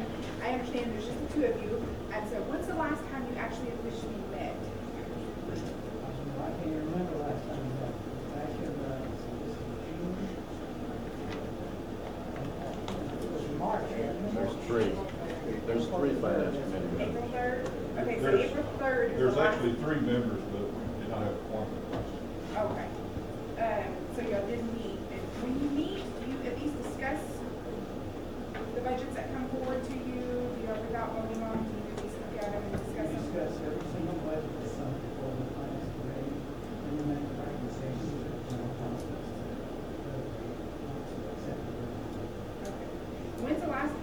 So was April 3rd the last time y'all signed off on a budget modification for pay increase? Or when's the last time you signed off for a pay increase? None? There's been no pay increases this year? tabled. Tabled them? All of them been tabled? Yes. Okay. Okay, that's what I wanted to check on, see if there's been no programs that's got budget increases. Okay. So we do have a couple. Not that we're aware of. Not that you're aware of? Yes. Okay. Once it's tabled, it has to come back to the committee. Okay. Yes.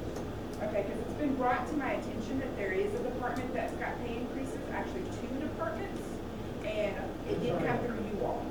No, I wasn't at the last meeting. They didn't have quorum.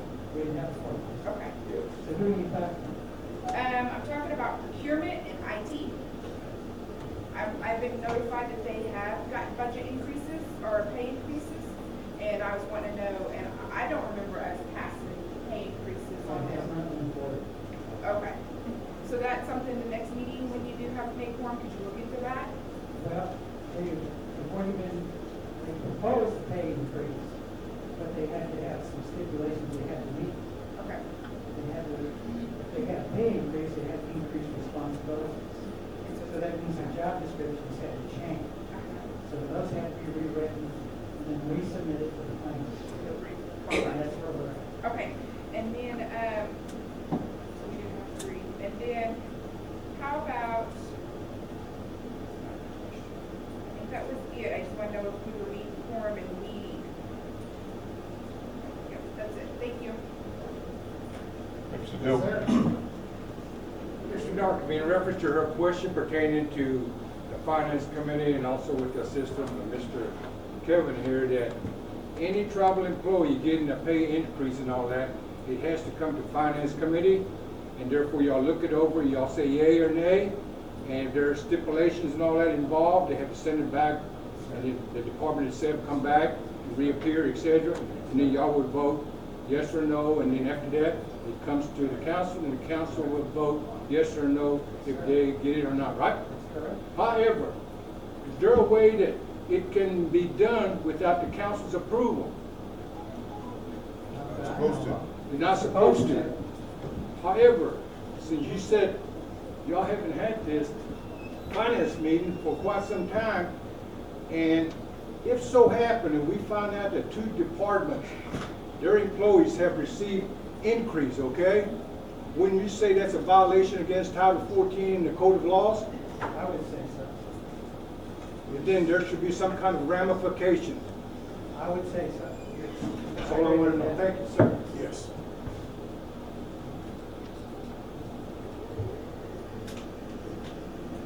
Any other questions for the Finance Committee? I would encourage everyone to come to our meetings. Our meetings usually last about 3 or 4 hours at a time. And we are starting to now to look at all the budgets for the next coming fiscal year. So that means we'll be having more frequent meetings. At this point, in my report, you'll see all the meetings that we set up. We're starting June the 12th, and it's at 1 o'clock p.m. We'll probably go until the evening hours of that. And as people can testify, last year when we did this, these meetings were all day long. And it's very fun. But it's something that has to be done. And we have a limited budget, as we are now still working with this money issue as well. Thank you. It's about 5 to 12, or is there any other committees you would like to hear from? I just have a question. Do we still have a judicial committee? No, we do not. So why were they?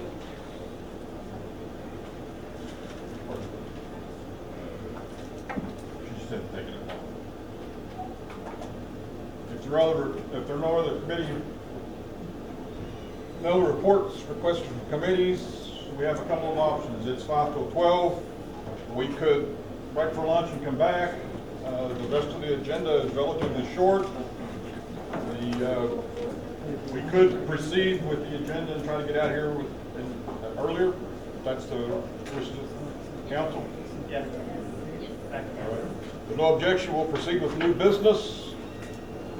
Power Resolution 2017-54. And Mr. Shaw has stepped away. Mr. Spain. Mr. Spain, would you? Tribal Resolution 2017-54, Tribal Resolution of Seminole Nation of Oklahoma authorizing the Historic Cultural Preservation Department to apply for Tribal Historic Preservation Office status and National Park Service. We have a second. Second. Motion made and seconded, discussion. Question. Question is called for. Secretary, would you call the roll on Tribal Resolution 2017-54? Leanne Simpson. Leanne Simpson. Anthony Conley. John Narcome. Yes. Rena Tiger. Yes. Kent Denby. Yes. Kevin Hardeman. Yes. Ida Gonzalez. Yes.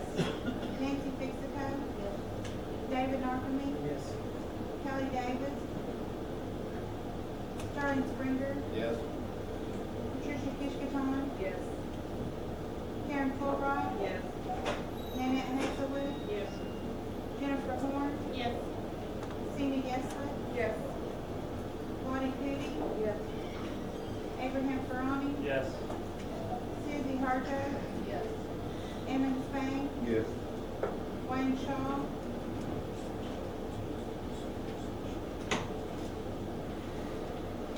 Catherine McCoy. Yes. Charlie Hill. Yes. Fanny Harjo. Dwayne Miller. Sherry Hardeman. Yes.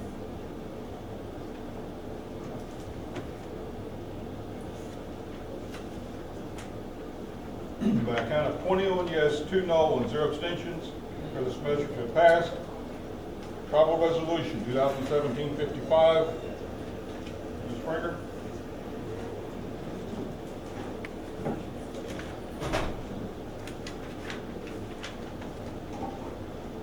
DR 2017-55, a tribal resolution of the Seminole Nation of Oklahoma approving the first modification to the FY 2016 Seminole Nation Domestic Violence Program budget.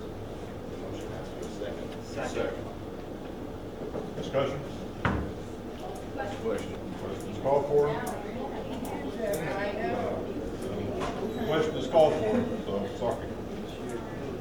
Question is called for. Secretary, would you call the roll, please? Leanne Sampson. Yes. Anthony Conley. John Narcome. Yes. Rena Tiger. Yes. Kent Denby. Yes. Kevin Hardeman. Yes. Ida Gonzalez. Yes. Nancy Fixaco. David Narcome. Yes. Sterling Springer. Yes. Patricia Kishkaton. No. Karen Fulbright. Nanette Hazelwood. Yes. Jennifer Horn. No. Cindy Gessler. No. Lottie Cootie. Abraham Ferrani. Yes. Susie Harjo. Yes. Emmons Spain. Yes. Wayne Shaw. Yes. Catherine McCoy. No. Charlie Hill. No. Fanny Harjo. Dwayne Miller. No. Sherry Hardeman. Yes.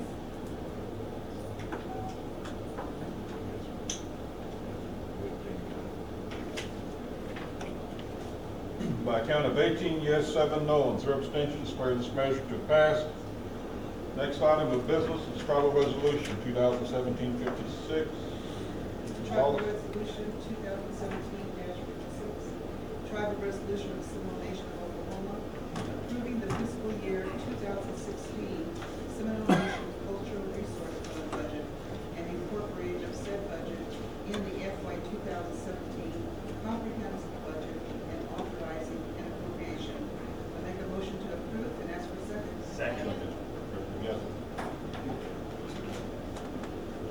Yes, my fan had questions on this resolution as far as who will be going, what qualifications they have to make sure the information they're collecting is accurate. This is the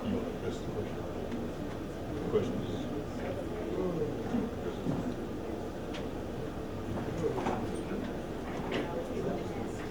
The who will be going has not been designated. I believe in Finance Committee, this came up several times, and what the answer was that they would choose from a pool of cultural affiliated people, from the traditional point of view and people who are historically sound as well.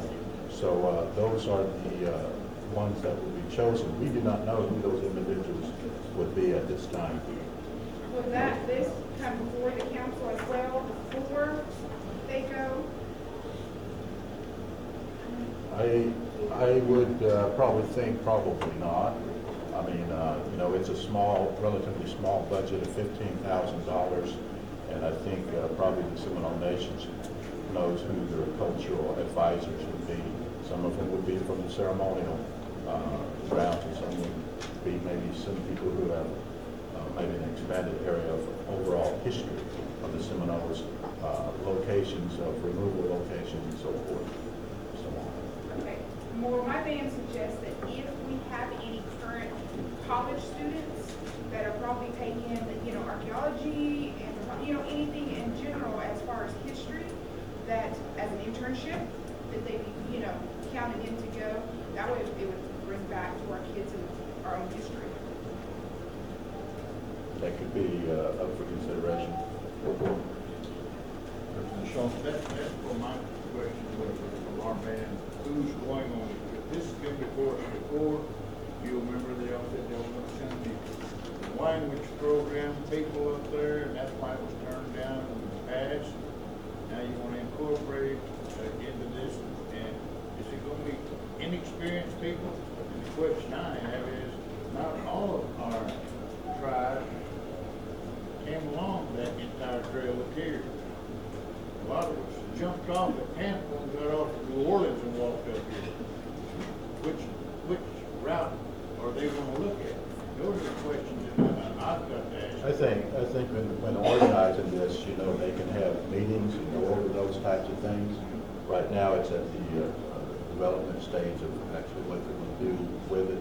As I said, it's a relatively small amount, and that is to my understanding. I think Finance Committee will have discussed it a little bit about who should be going as far as culturally affiliated people who are culturally with what we would call community curators in the historical sense, which are traditional people. There would also be what Mexican Band Representative Vance said would be a consideration. So we do have a HPO office now, so perhaps we always had a HPO office, but we do have other people serving in that area.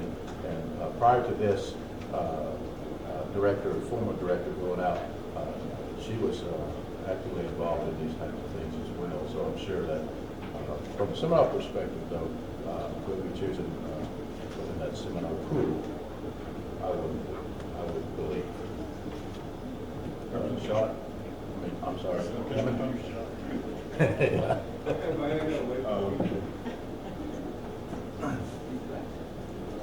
Representative Kishkatan, then Representative Miller, then Representative Stein. Who's gonna administer this, or who's gonna do this? Is it, we were told Ed? Resources. Well, probably, we don't have anybody, you know, as director of cultural resources at this point. We have a language program and we have historic preservation. So this probably falls more likely under Mr. Isham's supervision, although we have a specific committee. And is he here today? Yes, he's here. And I don't know him, I'm sorry. I mean, he's not been specifically tasked with this. Ten Ashton, Estimos todo Mando and Tolman Jesse one Public Canadian one Chabola Fakto and Sandy Davis one Seminole Chaboja Siobhan Davis I was hired to run the Historic Preservation Office for the Seminole Nation. I did it at Creek Nation, and I was semi-retired and was dragged back in. But this kind of work is all about getting us reclaiming and acknowledging and understanding and learning about who we are as people. And so we have to investigate some of the things in our past, in our history. And that's what I have been doing. Most specifically, and what the legislation that you guys passed was to do the cell tower work. And that will fund the expansion of us getting our history and our culture reinvestigated. And that's what I'm passing. So that's where this 15,000 No. No. I have no clue. This is not something Ted could ask, answer for this particular budget. Yeah. It was just discussed at our band meeting that it suggested, I don't know who your team is that you're gonna take. Again, Patty, Ted is not the task, he's not gonna be, we don't know if he'll be selecting the team. We haven't, he's not, he may be part of the team, he may not be the one selecting it. Okay. Go ahead. You just asked me to introduce myself.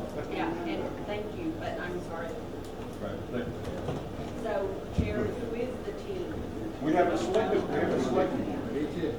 Yeah, there's no reason to select the team, because we don't have the approved budget.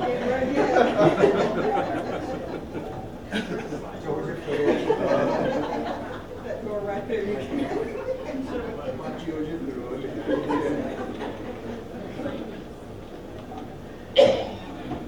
Probably have to kick in some names from that place. Wayne? Wayne? All right, we don't know who's funding this. We don't know who's gonna be going on this trip. We don't know who this money is, what program is going under. It seems like this came to us kind of premature. And also, I'm kind of taken back by the comment that we need to know where we're from and our history and this stuff. A lot of us know our history, but a lot of us could probably teach some of this stuff. But we're not looking at our own backyard, we're looking at other places. And what are we gonna do when we go to Fort Gibson? We'll just look around and say, oh yeah, nice place. Then what? Then go all the way down to Florida, Big Cypress, and look around. Oh yeah, this is a swamp area. Chicky, all right, I'm ready to go home now. And then what? We've had these type of trips way before, and nothing has ever come of it. There's no video, there's no books, there's no pictures, nothing. Whoever goes, they go and have a good time. That's it. So I think this is what our people are a little bit taken back by, that this is just another way for people to go on a little trip and have a good time. And if we all can't go, then let's all know. None of us go. You know, let's figure out another way to utilize this grant money and accommodate our goal of this grant. I don't know if that could be done, Lewis, or what, but I'm in favor of these things. However, those type of things need to be answered before we jump into it. And so don't get me wrong, I'm not against it. I'm not against Mr. Isham operating this program. I'm sure he's very well versed in it. But these type of questions are what our people are asking. Thank you. Okay. Representative Spain. Well, I just want to make a few comments and clarify some of this. You asked where the money this grant comes from, this money comes from. It comes from a possible train control system that's enacted by Congress, where the trains, because of all the wrecks they're having, to set up a cell towers and things along the way to it's a safety thing, you know, to protect the cells, protect the trains from having so many crashes and things like that. Well, they're supposed to consult with the Tribal Historic Preservation Officer for these cell towers and things like that. But because they didn't do it, they established probably, I think it was like 9,000 or something like that, had already been built without consulting with the tribe. And by law, they're supposed to consult with the tribe. So in order to make up for that, kind of mitigate it, the cell towers, the Federal Railroad Administration coughed up $10 million for the tribes to use. And they designated this group called MICA Group to administer this money And it's for the tribes that had consulted with them and had worked on this. Unfortunately, the Seminoles were one of the tribes that consulted. You know, all the tribes are involved. There are a lot of tribes that get a cut of this money. So they broke it up into 3 different grants. This was the first one, I think. And it was designated, the tribe can use this money for anything they want, you know. Mainly it's, you know, they want to use cultural related things because, you know, it came from the Cultural Preservation Office.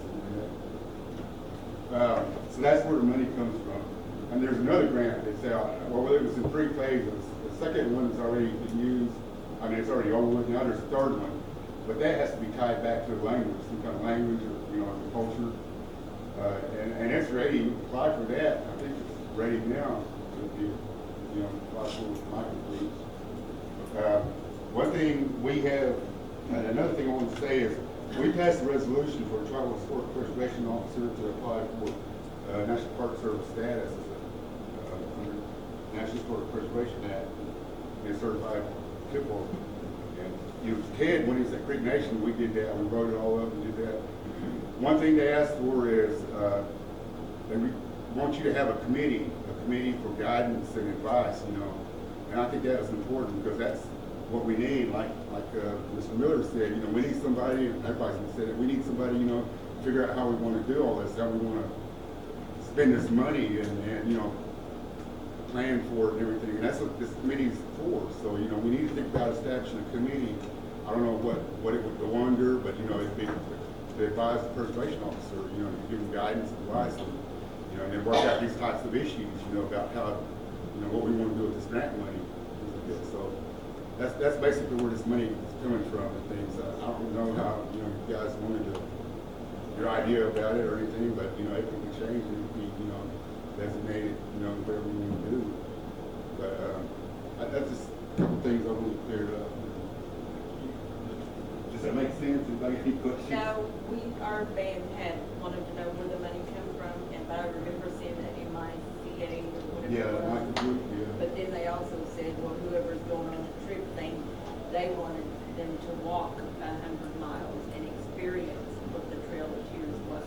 Yeah, some tribes use that. They did. The previous tribe I worked for, they took a lot of elders down to the southeast and, you know, basically spent a lot of money touring, you know, Mississippi and mountain sites, pre-contact mountain sites and those types of things. But it's up to the tribe. I mean, if you want to research and document, you know, the trail or, you know, more of the history or whatever, you know, it's up to y'all. But, you know, we need a committee or board established for guidance, because that's what it says in this National Historic Preservation Act. And, you know, if we had one of them, it would, you know, really help us, you know, provide guidance to the preservation officer with other people's input. Representative Frawley? Just want to call for a question. I'm going to object to that because somebody asked a question, point of information on this anyway. Mr. Miller asked, where is money going to be incorporated into? Well, if you pass this today, it's going into the Historic Preservation Office. And I feel sorry for you, Ms. Kaiser, because you don't know nothing about what's going on. You don't know it's fixing to be dropped on you. And I think that they should have consulted you just as much as they consulted us as council representatives before this was dropped on you. Now, the question I have is, point of information too, is how long do we have left before we have to use this $15,000? We're probably within 30 to 60 days. It's happened every time I bring it. And the reason for that is the time frame to apply for the third round. This money has to have been spent, and we've been going back and forth over it now for more than a year, you know, trying to get it organized where the trip can happen. So I'm not even sure we'd have time to, you know, substantially adjust it in order to get it spent. I'd have to look. I know that's one of the reasons they asked me to bring it back was so that we'd have a chance of applying for the third round. Who's they? The program development for people. And he refers to the third round, as Emmett had said and the chief said. The third round is out now or getting ready to be out, and they've tasked the money to be given away to preservation of a site that is historically important to people, or language programs. So I have a proposal that I'm going to submit, I want to submit, that will help in the language area. That's what I do in my part-time. But I can't do that if we don't get this passed, because then we won't be eligible to apply for that third round. It won't be hard to spend $15,000. Do we have a committee for this, so we can do some of this planning rather than take it on ourselves? At this point, no, we do not. I think before we get this put in, this next third round, that we need somebody sitting in there. Probably won't have time to put one in for that either. You probably just need to look at it. If we get funded for the Tribal Historic Preservation Office, President Spain recommended, that would probably be the time to look at bringing that in. Do we want to, okay, then in that third round, do we want to put in for a language program that we have done nothing with? Or do we want to put in for a historic site? So what the stump house that's down there is still sitting there. The fire's never been moved.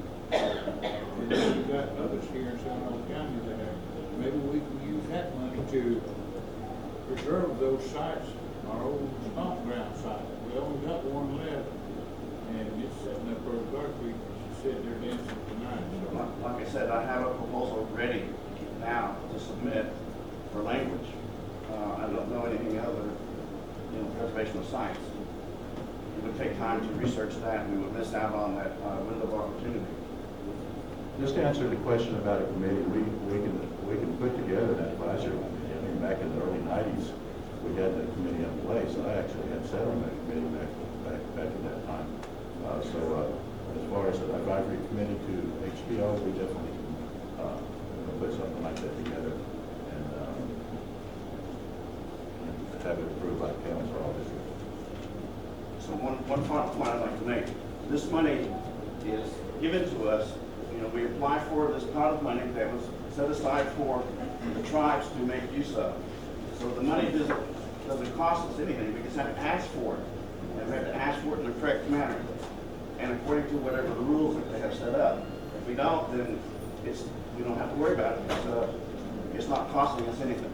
So that's a thing that you have to think about. Thank you, Mr. Oxum. I think we have a question that was called for earlier. Secretary, call the roll, please. Leah Sampson, No. Anthony Conley, John Narconon, No. Rena Tiger, No. Kent Indy, No. Kevin Hardeman, No. Ida Gonzalez, Yes. Nancy Fixato, David Narconon, Sterling Springer, Patricia Kishkaton, No. Karen Fulbright, Yes. Nanette Hazelwood, Jennifer Horn, No. Cindy Eslick, No. Lottie Cootie, Abraham Ferrani, Yes. Susie Harjo, Yes. Emmons Spain, yes. Wayne Shaw, Yes. Catherine McCoy, Charlie Hill, Yes. Fannie Harjo, Dwayne Miller, Cherry Hardman,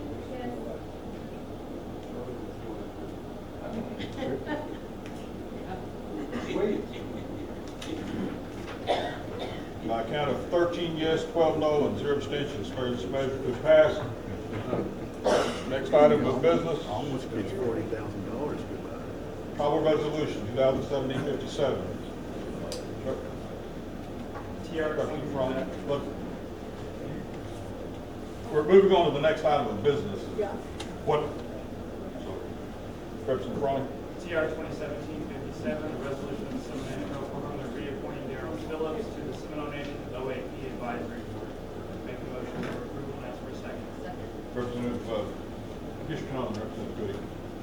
My opinion suggested to wait on all these appointments and reappointments until after the election.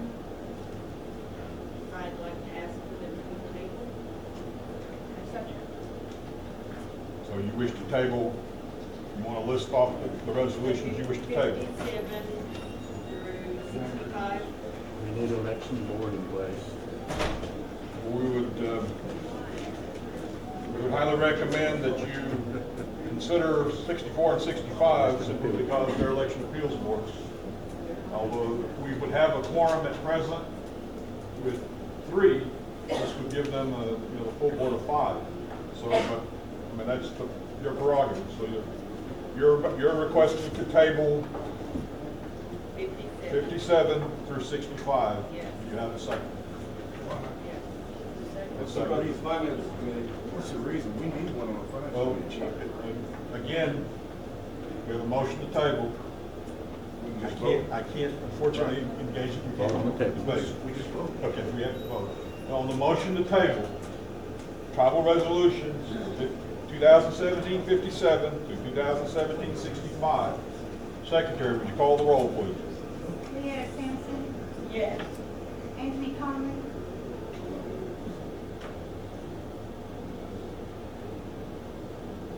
John Archman, No. Rena Tiger, No. Kent Indy, No. Kevin Hardeman, No. Ida Gonzalez, Nancy Fixicka, David Narcomen, Sterling Springer, Yes. Patricia Kishkaton, Yes. Karen Fulbright, No. Nanette Hazelwood, No. Jennifer Horn, Yes. Sina Yesley, Yes. Lottie Cootie, Abraham Ferrani, No. Susie Harjo, Emmett Spain, Wayne Shaw, No. Catherine McCoy, Yes. Charlie Hill, Yes. Fannie Harjo, Dwayne Miller, Sherry Hardeman,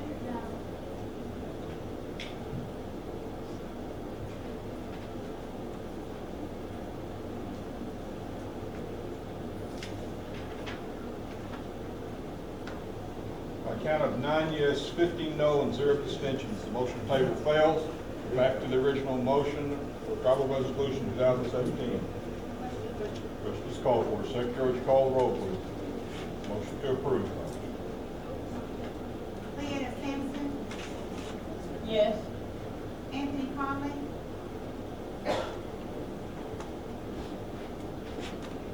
John Narcomen, Yes. Rena Tiger, Kent Indy, Yes. Kevin Hardeman, Yes.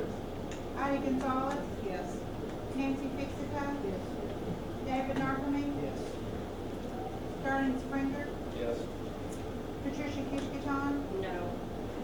Karen Fulbright, Yes. Nanette Hazelwood, Yes. Jennifer Horn, Yes. Sina Yesley, Yes. Lottie Cootie, Yes.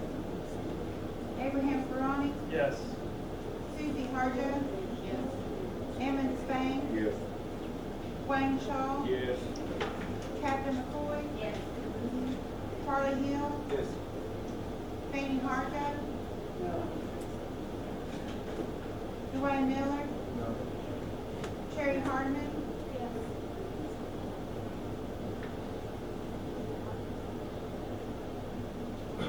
Yes, please do. By a count of 21 yes, 3 no, and 0 abstentions, for this measure to pass.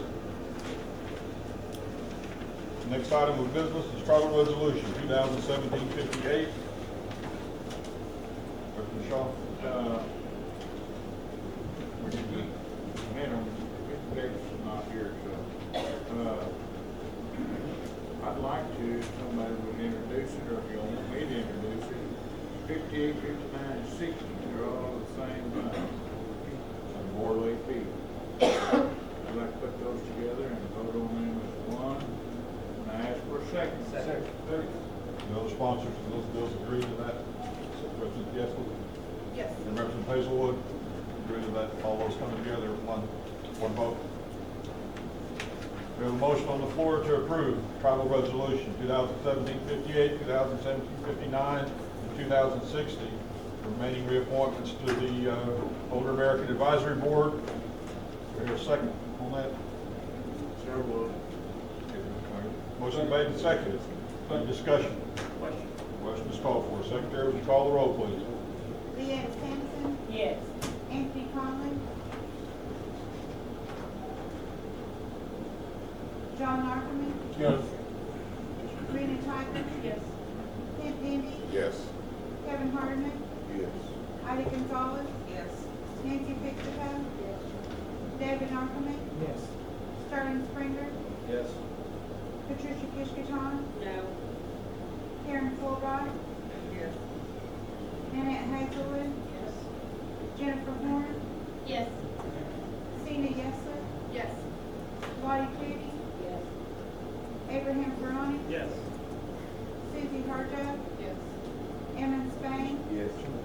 Wayne Shaw, Yes. Catherine McCoy, Yes. Charlie Hill, Yes. Fanning Harjo, Dwayne Miller, Yes. Cherry Hardeman, Yes.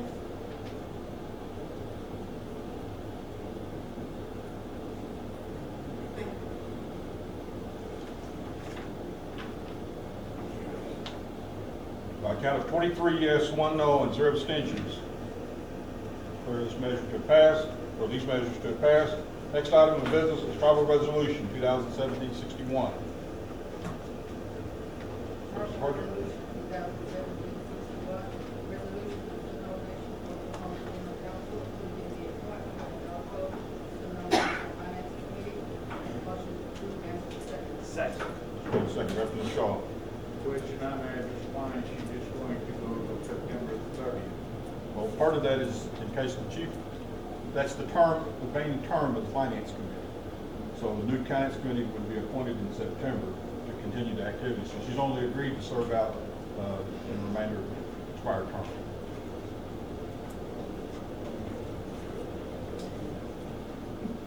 Representative Hill. Mr. Chairperson, what I'd like to bring up to the council is that the next 5 resolutions that we have, the 4, which are going to be the appointees, okay, appointment by you, I would like to request that they should be put on the next council after the primary election.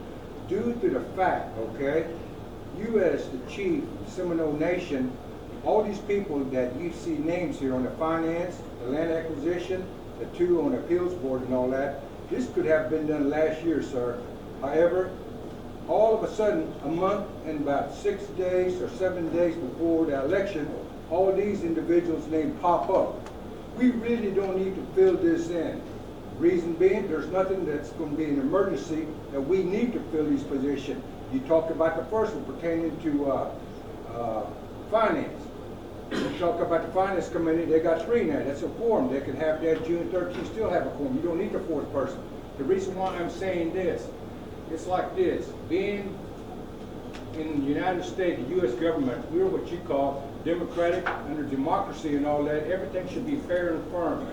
Because this way, like I said, it's not really an emergency to have anybody placed in these positions. We can wait till the primary election is over with, which is next month, 8th of July, quote me if I'm wrong. The reason why is because this would eliminate any kind of foul play. If you would get reelected, then you still can put all these people's name on it, no big thing.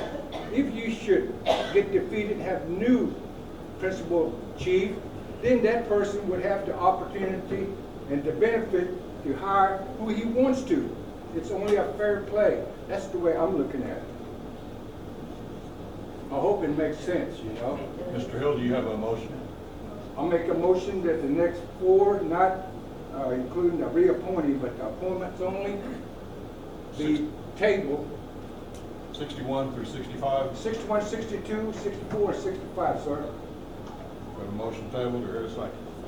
Motion made, Point of second. information is Representative Bill aware that 3 of these expire on September 30th, 2017. Sir, if you can look at it, there's a lot of them that expired back in 2014, 2015, and all that. How come they were not reappointed at that time? Give me a good answer for that. Well, the Election Appeals Board only is put on for elections, so. We're not talking about election, we're talking about overall employees that are on board. Yeah, but Committees you're are on there. talking about tabling the Election Appeals Board and the appointments of that. There hasn't been an election for 4 years, so that's why those are on there, and they expire on September 30th, 2017. Wasn't sure if you were aware of that. Yes, I was. them they weren't reappointed before today. If you want to be technical about it and all that, Mr. Chairperson, look at it this way. People are not aware of what transpires with the people that are elected, that are on here. We have a motion to table, so we're ready to. Well, let's leave it at that. Act on your motion. table. So you have a question? Not a question. I was gonna say we have one resolution on the floor at this time, and he named several resolutions to be tabled. We need to vote on that one first, and then he can go and table the rest of it. If he wants to table this, he needs to table this one specifically. So Representative Shaw is questioning, he's asking that we, based on I your motion. understand where he's coming from, because this was already open before the other three brought in, okay? The failure on my part, at least I admit it when I'm wrong. Therefore, I agree with you, Mr. Saul, that we should go ahead and vote on the first one. So we have a motion to table 2017-61. So motion, your vote will be only to table 61. Yeah, motion 61. And your second agree with that adjustment? So we're voting only to table 2017-61. Secretary, would you call the roll, please? Leah Sampson, No. Anthony Conley,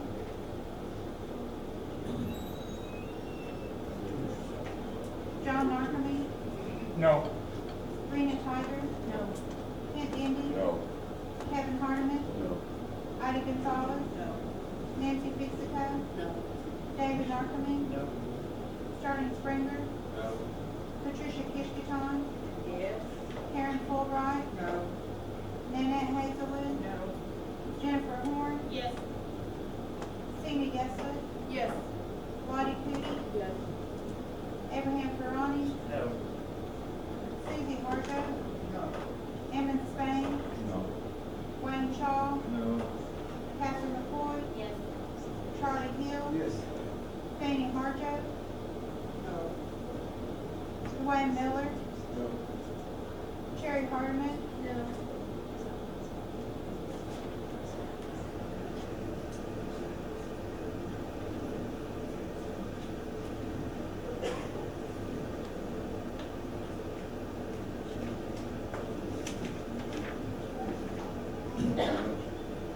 By a vote of 6 yes, 18 no, and 0 abstentions, motion table fails. Back to the original motion. Any further discussion on the original motion? Question is called for. Secretary, would you call the roll, please? Leah Sampson, Yes. Anthony Conley, John Narcome, No. Rena Tiger, No. Kent Indy, Yes. Kevin Hardeman, Yes. Ida Gonzalez, Yes. Nancy Fixito, Yes. David Narcome, Yes. Starling Springer, Yes. Patricia Kishkitan, No. Karen Fulbright, Yes. Nanette Hazelwood, Yes. Jennifer Horn, No. Sina Gesley, No. Lottie Cootie, No. Abraham Ferrani, Yes. Susie Harjo, Yes. Emmett Spain, Yes. Wayne Shaw, Yes. Catherine McCoy, Charlie Hill, No. Fannie Harjo, Yes. Dwayne Miller, Yes. Sherry Hardeman, Yes.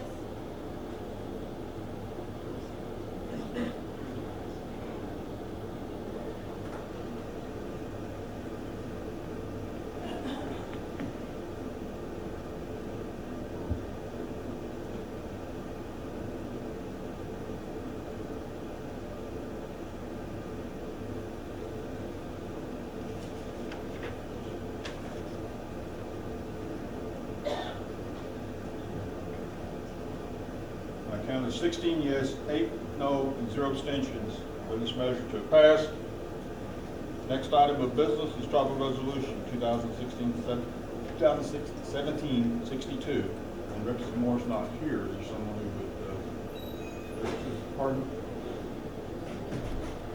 A resolution of the Seminole Nation of Oklahoma General Council approving the appointment of Lottie Cootie to the Seminole Nation Land Acquisition Board. I make the motion, ask for a second. Second.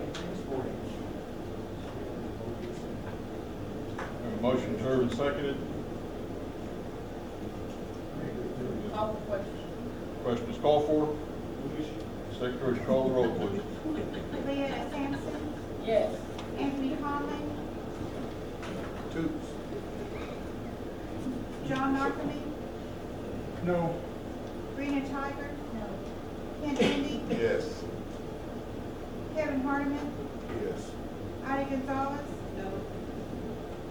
Nancy Fixicko, David Narcome, Sterling Springer, Yes. Patricia Kishkaton, No. Karen Fulbright, No. Nanette Hazelwood, No. Jennifer Horn, Yes. Cindy Gesley, Yes. Lottie Cootie, Yes. Abraham Burrow, Yes.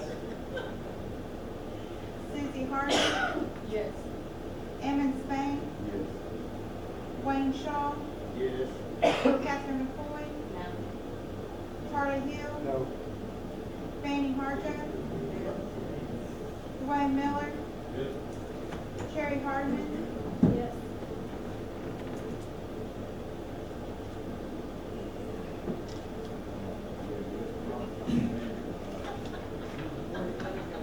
By a count of 14 yes, 10 no, and 0 abstentions, declare this measure to pass. Next item of business is Tribal Resolution 2017-63. Representative Hardy. Tribal resolution of the Seminole Nation of Oklahoma reappointing Laverne Schaefer to the Seminole Nation Alcohol Regulatory Authority. Make the motion as per second. Made and seconded. Discussion.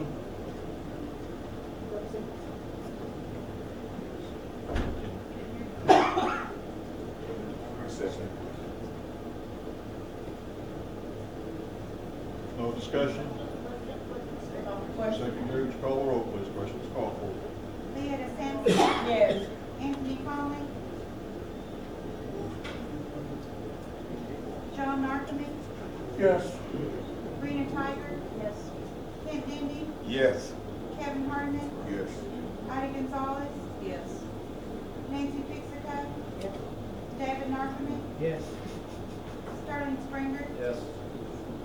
Patricia Kishkaton, Karen Fulbright, Yes. Nanette Hazelwood, Yes. Jennifer Horn, Yes. Sina Gesley, Yes.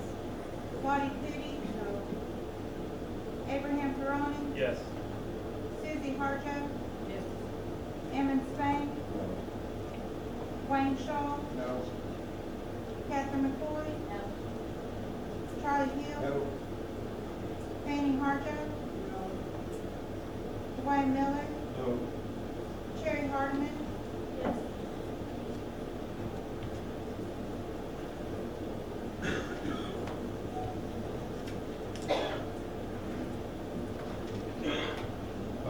By a count of 16 yes, 8 no, and 0 abstentions, declare this measure to have passed.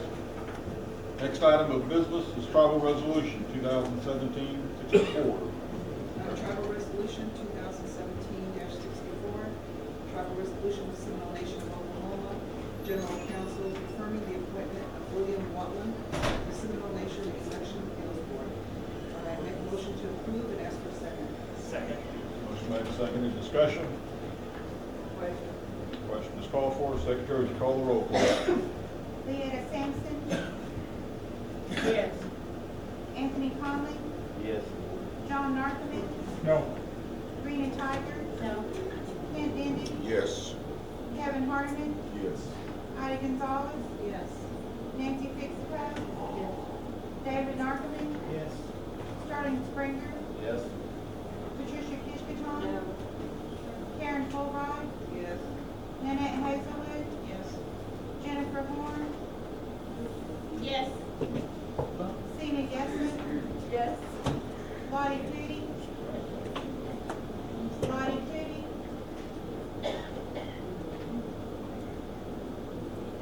Abraham Peroni, Yes. Susie Harjo, Yes. Emmons Spain, No. Wayne Shaw, No. Catherine McCoy, No. Charlie Hill, No. Fannie Harjo, Dwayne Miller, Sherry Hardman,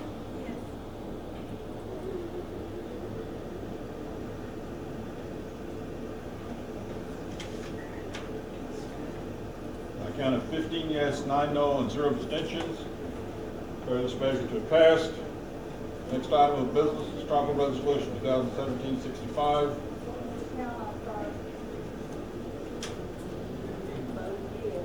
15 yes, 9 no, and 0 abstentions. Representative Frost. TR 2017-65, a resolution of the Seminole Nation of Oklahoma General Counsel confirming the appointment of Billy Hoskinson Jr. to the Seminole Nation Election Appeals Board. Make a motion to approve and ask for a second. Motion made and seconded. Discussion. Question is called for. Secretary, would you call the roll, please? Leanna Sampson, Yes. Anthony Conley, Yes. John Narcome, Yes. Rena Tiger, Yes. Kent Denby, No. Kevin Hardeman, No. Ida Gonzalez, Yes. Nancy Fixicko, David Narcome, Yes. Sterling Springer, No. Patricia Kishkatona, No. Karen Fulbright, Yes. Nanette Hazelwood, Yes. Jennifer Horn, No. Sina Yeslis, No. Lottie Cootie, No. Abraham Ferroni, Yes. Susie Harjo, Emmons Spain, No. Wayne Shaw, No. Catherine McCoy, Charlie Hill, No. Fannie Harjo, Dwayne Miller, Sherry Hardeman,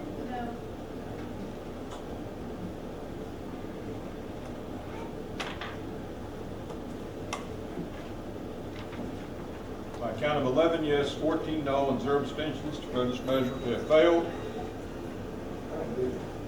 That completes our new business. Any other business? Any other business? Is that what you raised your hand in? I have something else. All right, this is something different. Representative Hill, and then Sir, I was told to let the council people and the people out in the audience here, it says, welcome from the Bean Family Executive Committee, Bean Family Fundraiser on Saturday, June 3rd, 2017, from 11 to 3 p.m.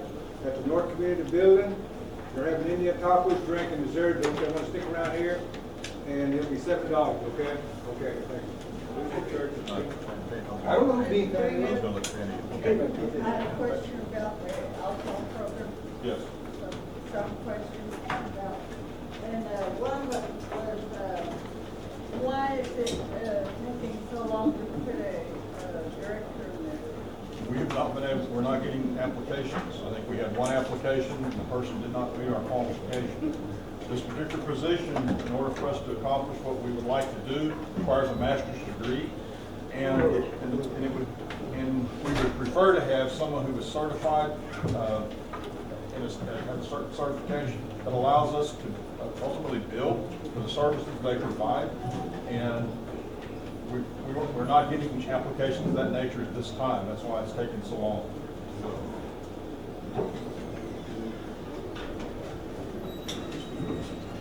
We had a person at our band meeting that mentioned that they went in there and the workers don't appear to be doing anything. Like whatever they're supposed to be doing. I thought they were supposed to be setting up like workshops or mini workshops or whatever, to try and reach the community. But they're not doing this. I don't know if they make home visits or not, but they're always seem to be out in the field, anytime I've ever had any dealings with them myself, they were always out doing something, going to court or whatever it is that is in their job description that this person that is open didn't seem to think that none of that was getting done. So it seems like who's in charge now if we don't have a director? I've asked the assistant chief to generally oversee them at this point. We didn't expect the director's position to take this long to fill. And I visited with them within the last couple of weeks and reviewed some of the activities. He may have a better answer for that, your question, than I do. The overall supervisionary area is under my discretion right now. Right now, as he just said, we do not have a credentialed person in place to do the assessments and do some of the things that we know that we have normally had a function of doing up until the resignation of the former director. So at this time, we continue in the areas that what we can do, and as far as the overall supervisionary areas, that is to me. Only in the last few months has that been delegated to me. There's a rumor that she's gonna be hired back. I don't know what that rumor is, but right now, we do need a credentialed person. She would not, I mean, is that same person may have the potential to be hired back? as a director? No, ma'am. The other thing too, that our band was. And I want to clarify and recognize that as a director. No, ma'am. Okay, the other thing that our band had a concern about was the fact that one of the, I think the JOM program has that summer program that they're starting out, and they were gonna, like, partner with them with that, program. And, I mean, you know, look like they'd be wasting money if they're gonna partner with them and they don't even have a director over there or people that are doing the job they're supposed to be doing. How are they gonna partner with the JOM program to teach kids prevention? We will continue to solicit for a director, and if need be, we are entertaining possibly even doing a contract person for a period of time. We do realize that that's a vital area that needs to be addressed, and at this time we're doing what we can to try to fill that director's position. If we need to do other means of preserving some of the functions of the ASAP, we're going that direction even as we speak. So we'll do what we need to at the executive level. The other concern that I have, or that our band has, is that you know, the director, the previous director, had made everybody think that she was going to try for the, what is that, re-entry program that the Creek Nation has. She said she started that one up and she was going to come over to the Seminole Nation and start re-entry for the Seminole Nation, but it's never come about, however long she's been there, you know. And I think that that is a really needed program because a lot of our Seminoles, you know, need that program. Because, for one thing, because housing has rules that they can't qualify for housing, and then some employers have rules that they can't be employable, and just a lot of things, you know, for those kind of people that come out from incarceration of any type, you know, and they can't be housed, and they have to go live with their grandma or their mom or, you know, aunt or somebody, you know, and so therefore it starts to make it hard on the elders to try to take care of grown kids that come back to live with them. So, you know, that's a real concern of mine. I would like to see ASAP do something about that. The last 2 days, Chief Harjo and I have met on that very subject, Ms. Harjo, and we know the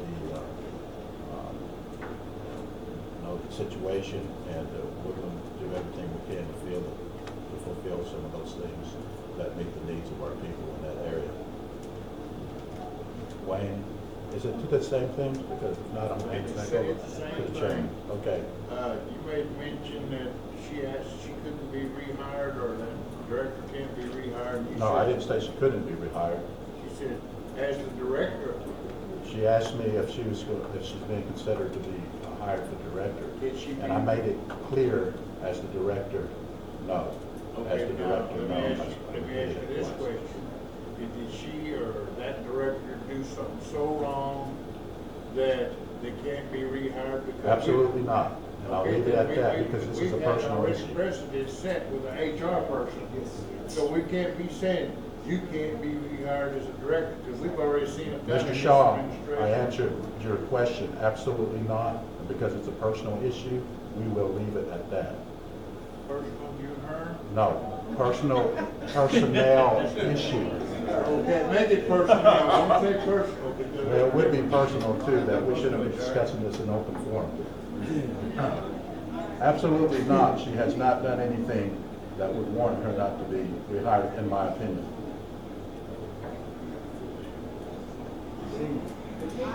Lottie? I'm sorry. Yesterday, we was at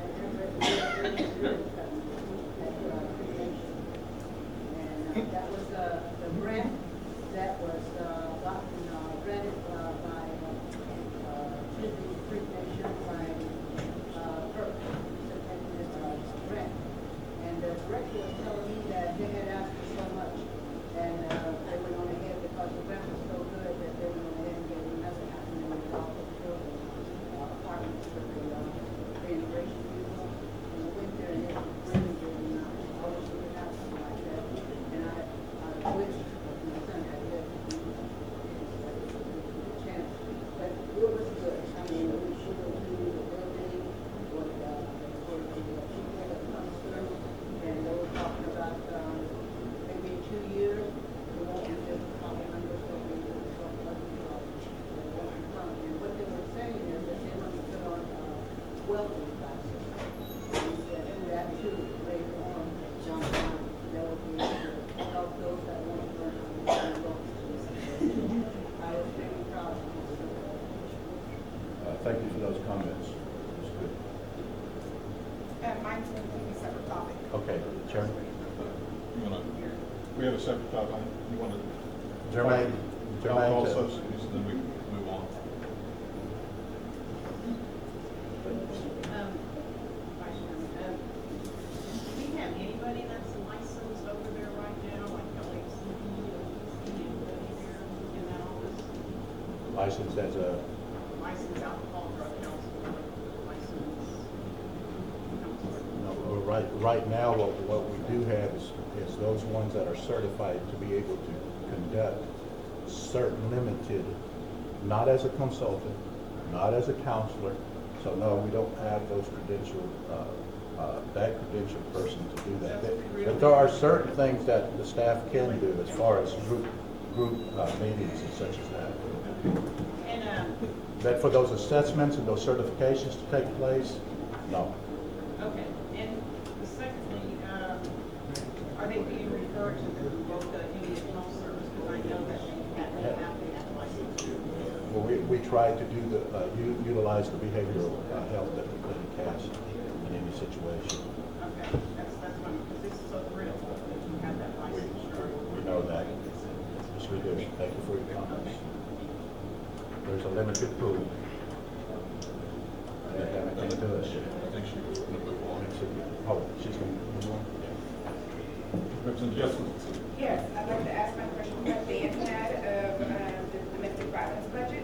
What is taking so long to hire a director over that program? We're not going to hire a director. So the interim is going to be the director? She's not an interim. She's she's been handling the job as a program coordinator because we didn't get refunded. So we don't have the funding for the staff that was originally proposed in the budget. Okay, so her position that she left is not going to be filled either?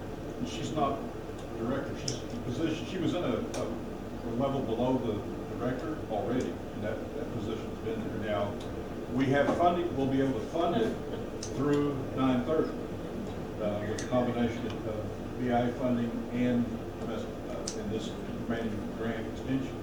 By September 30, if we don't get refunded or get a new grant from the Department of Justice, we may or may not be able to continue that position. That's going to have to be a discussion with the 2018 budget. If we don't get new funding, then we're getting reduced back to a very small level of funding to cover the shelter and all those things.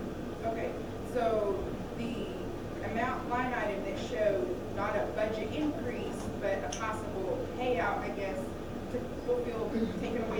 monies to clear it out. Shouldn't it have probably been used, my man suggested, buying other supplies, or because if we're not gonna have funding, then that money should have carried on forward to buying other needs for the shelter. That's just a comment. Actually, we received additional money from BIA, so it's literally about the same amount, so it's one of the reasons taking the budget's long to come out, because there's so many of them, and they're real small, you piece them together. We were able to use DOJ money to cover the salaries, and that's the easiest way to make sure we spend the money to, as close as we can to the nearest penny. And then that allows us to shift supplies and other needs to another funding source, in this case was Bureau of Indian Affairs. So, and we may not use all of those because of the timing of the year, and that'll help us, may help us a little bit moving into next year. Okay. Okay, so then my next thing is, my band has suggested, for me to submit a verbal resolution to suspend all travel for the whole tribe as a whole, unless it's mandatory for the grant or directly for that position, to cut costs on spending on travel, because I'm getting notifications that some of these programs are either all going, they're short-staffed, and nobody's in the office, and of course, we're in a deficit, so my band would like a verbal resolution to suspend all travel unless it's mandatory for your grant or your position. Huh? Yes. I see. What is it? Explain that. The Representative Yesel is proposing, and has made a motion for a verbal resolution to suspend all travel, and to include general counsel travel. Does that include the executive office? Yes. Suspend all travel. Very unreasonable. Unless it's mandatory. What would be the definition Yeah, of what's- mandatory? Well, first of all, it's mandatory by grant. Mandatory would be, usually there's some mandatory travel, trainings required, start being one of them, which will be coming up this summer. And so that's one of the areas, but I would say, just use the word mandatory. Available. So there's an intertravel coming up in July. Intertravel will be coming up in July. There, intertravel. I mean, we can send our delegates can go, but I have yet to see a report from anybody who went from council. I don't see reports from directors. I don't see that. The whole structure of travel has changed, so Yes, there's less travel. I see that employees going, and I'm getting told from in-house that there are programs that are short-staffed and are not present to fulfill their duties because they're always on travel status. And we are in a deficit. If we are in a deficit, why are we doing unnecessary spending? Yes, there are grants that are mandatory that you have to attend certain trainings. There are things that you would have to attend, I understand that. But we do have people sitting on intertribal, but does that mean we all have to go? Do we all have to attend? They can come back and report to us. If the concern is, the cash flow situation, then the most appropriate place with respect to your request is actually really all anything funded by indirect costs or anything funded by general fund. Those are the ones specifically that are specifically paid for and related to the cash flow. Most federal programs have already have requested and been approved for certain things. Their travel is usually approved as part of the grant when it goes in. So to suspend all travel, even though you say mandatory, it would, if they've already been approved, and it's contemplated in their budget, you're probably denying them travel that they may need for training purposes. If the concern is, cash flow, in the two areas, and it's basically indirect costs and general fund. The one thing that happens when you say all travel and spend it immediately, that means people who are already scheduled to travel, will not be able to travel.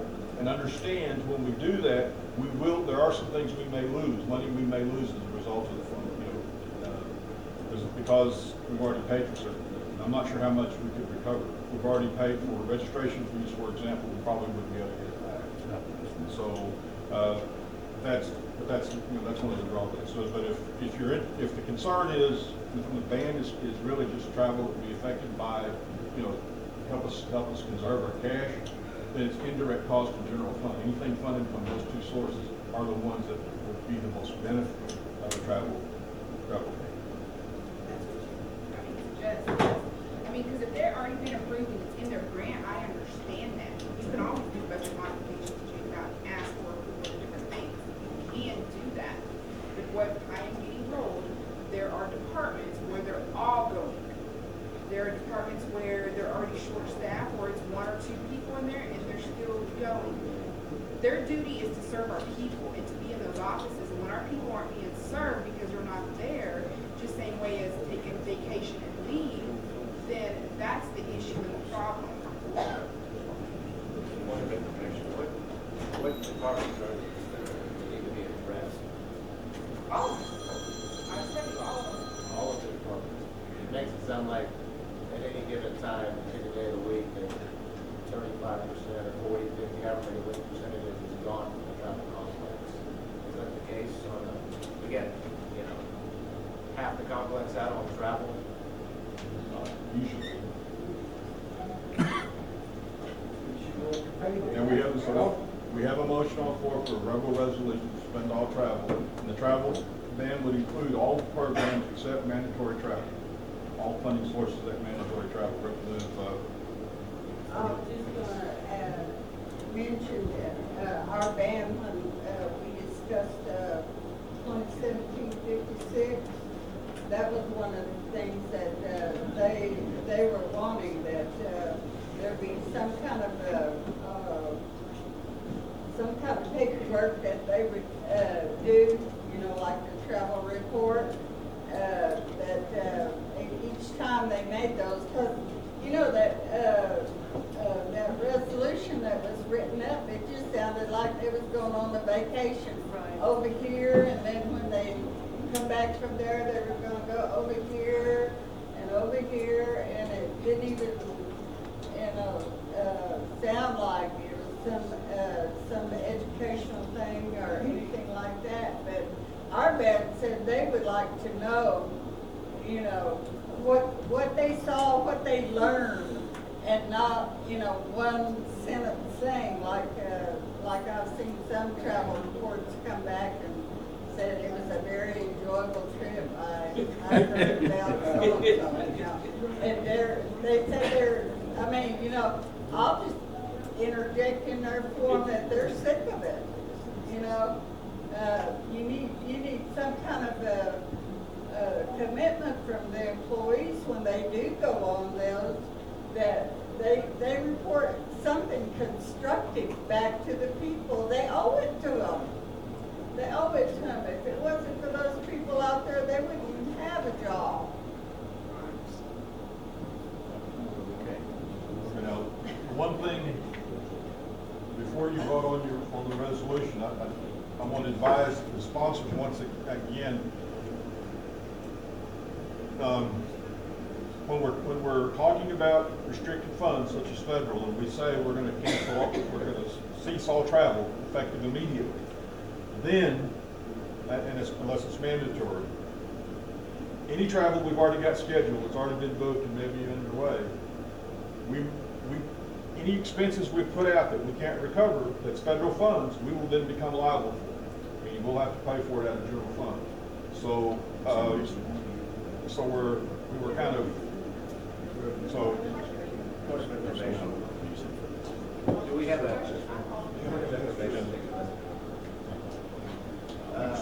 do we have an estimated cost savings? Is there a cost savings associated with this approval resolution, or is it just something kind of off the cuff that sounds good to do? I mean, how much money were we actually going to be saving? You can vote on it. If it passes, it passes. If it doesn't, it doesn't. Right? You have every opportunity to say no. We're at a point, it is a motion. She has called for the question. So unless you have a point, you have a point of information question. Shaw? The information is that, you know, nothing against your band or anything, but it should have been thought out exactly where you want to stop this travel, because it makes it look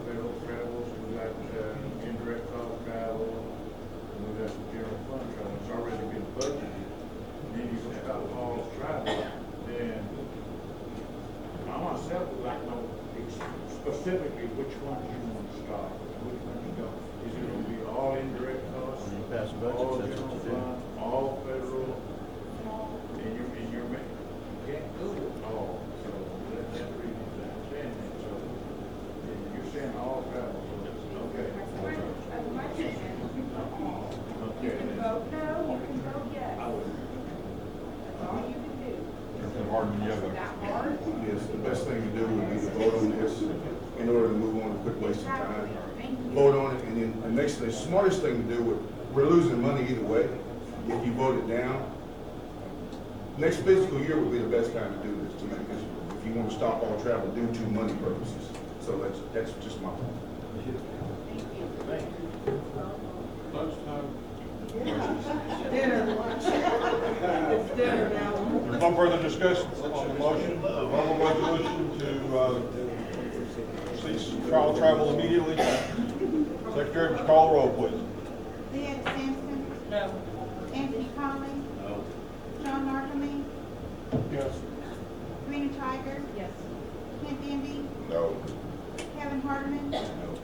Ida Gonzalez, No. Nancy Fixicko, Yes. Oh, what?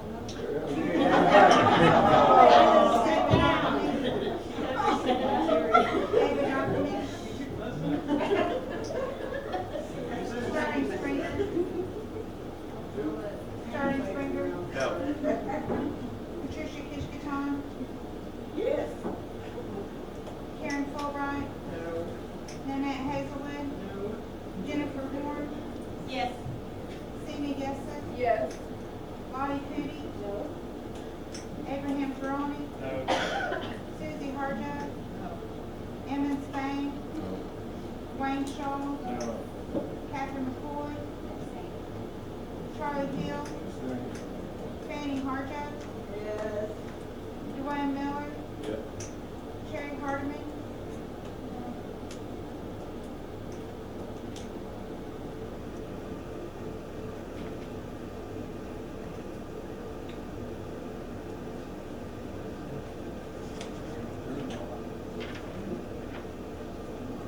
By a count of 8 yes, 15 no, and 2 abstentions for this motion to fail. Representative Miller. We're through with that, I'd like to announce that the Thomas Palmer Band is sponsoring a candidates forum next Saturday at the North Community Building at 2 o'clock. And everybody is invited. We'd like you to come and have a robust meeting of our candidates. Let them tell us the great things they're going to do for us. And if you haven't made up your mind, that's the time to do it. So you're all welcome. So, Representative Shaw, I promised the Assistant Chief I'd give him the floor for a few minutes. I am only bringing this forward because I am now privy to the information, and I think it needs to be addressed and just get it over with. Our lobbyist, Mr. Fendero, has sent some information to both Principal Chief and I about a visitation in D.C. By a member of this body, the General Counsel. And what I need to know, Ms. Sampson, there was a letter disseminated from Mr. Fendero. Are you the author of that letter? It wasn't signed, so I have to ask the question.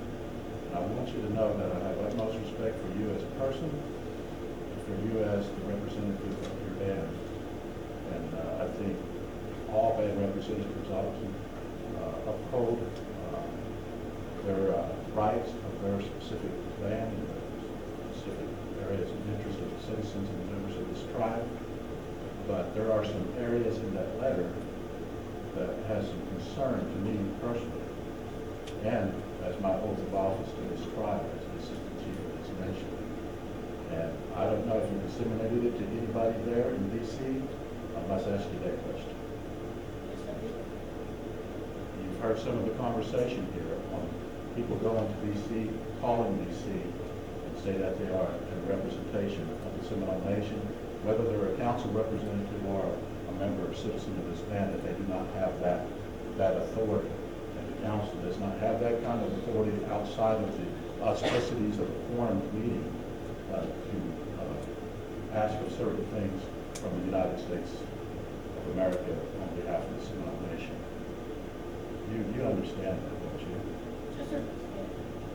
What you stated, and I was trying to bring the letter up on my iPhone, but what concerns me most about it, and remember what I said previously, what this comment is, what concerns me most is that you asked for the United States of America to discontinue either partially or wholly funding to the Seminole Nation of Oklahoma until certain things are addressed pertaining to the freedom of values. That concerns me. And I spoke with Chief about this, and I said it does have to be addressed. I wish that it didn't have to, but it does. Those things cannot happen. Just like the, As a person and a citizen of the United States of America, you go up and do what you want. But you can't do it standing representing the Seminole Nation of Oklahoma. And even your band, you don't have the right to go up there and ask for our funds to be discontinued in any manner or in any way. You just don't have that right, even in your position as a council representative. Will you refrain from that type of action from this point on? I mean, that's our understanding. I mean, we haven't had a citizen that went abroad several years ago, and this council made a move that person does not represent this nation, nor do they have the authority to do so. This is a serious issue, folks, whether you want to realize it or not.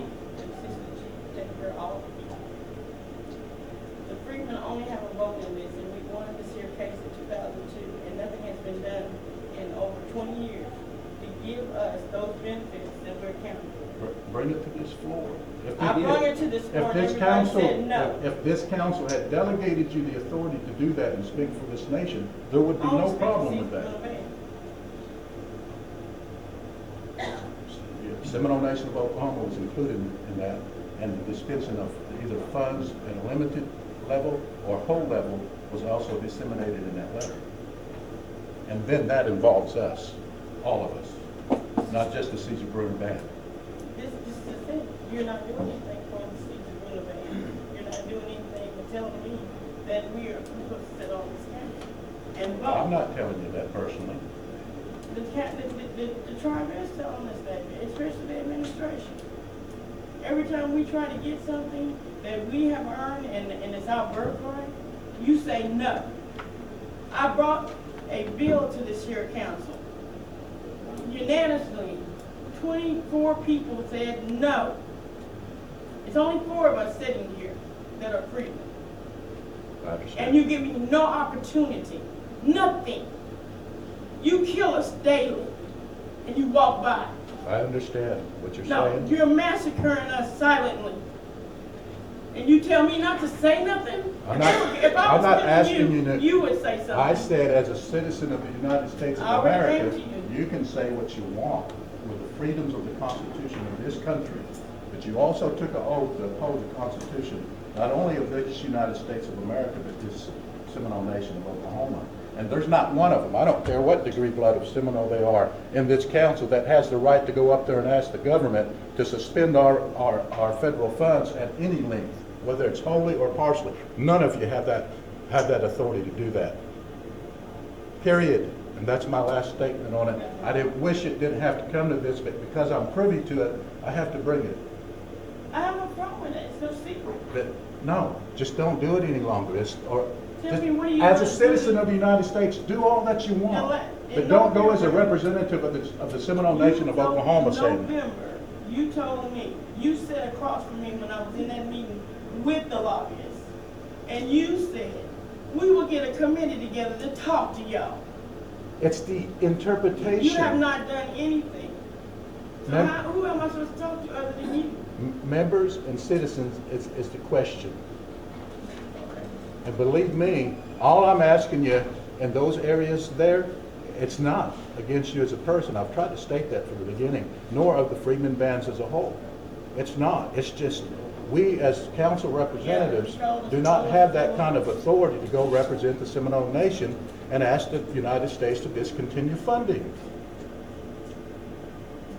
You can, as a citizen of the United States, you have those freedoms to do that. You're not. But you don't have the authority of the Seminole Nation. You don't have the authority of the Seminole Nation to represent us in that way. Chief, I think you made your point. That was said on our behalf, can we see the letter? Until you want the council. It's not signed, that's why I had to ask her if she was the author of that letter. I wouldn't have been, I would have stopped right there if you said, no, sir, I'm not the author of that letter. I have no reason to lie. She said she was the author, so. Yes, I am.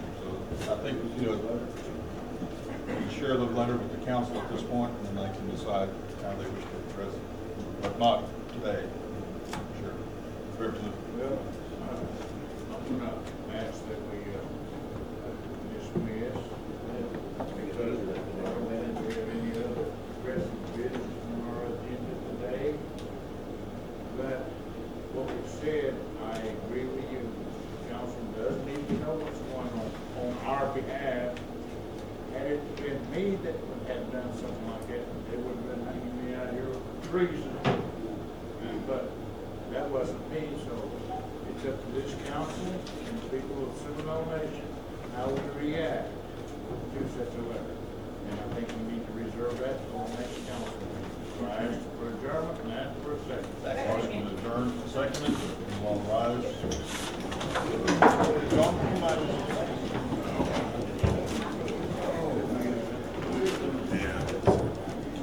Heavenly Father, we'd like to thank you for bringing us all here today. We'd like to thank you for giving us the time and the wisdom to come to some of these decisions. We'd like to ask you to give us guidance, give us safety to find our way home and come back another day and make more decisions. Hopefully it will all be pleasing in your sight. We ask that you see us all safe, that you see us to another day. All of these things we ask in your name. Amen. Amen.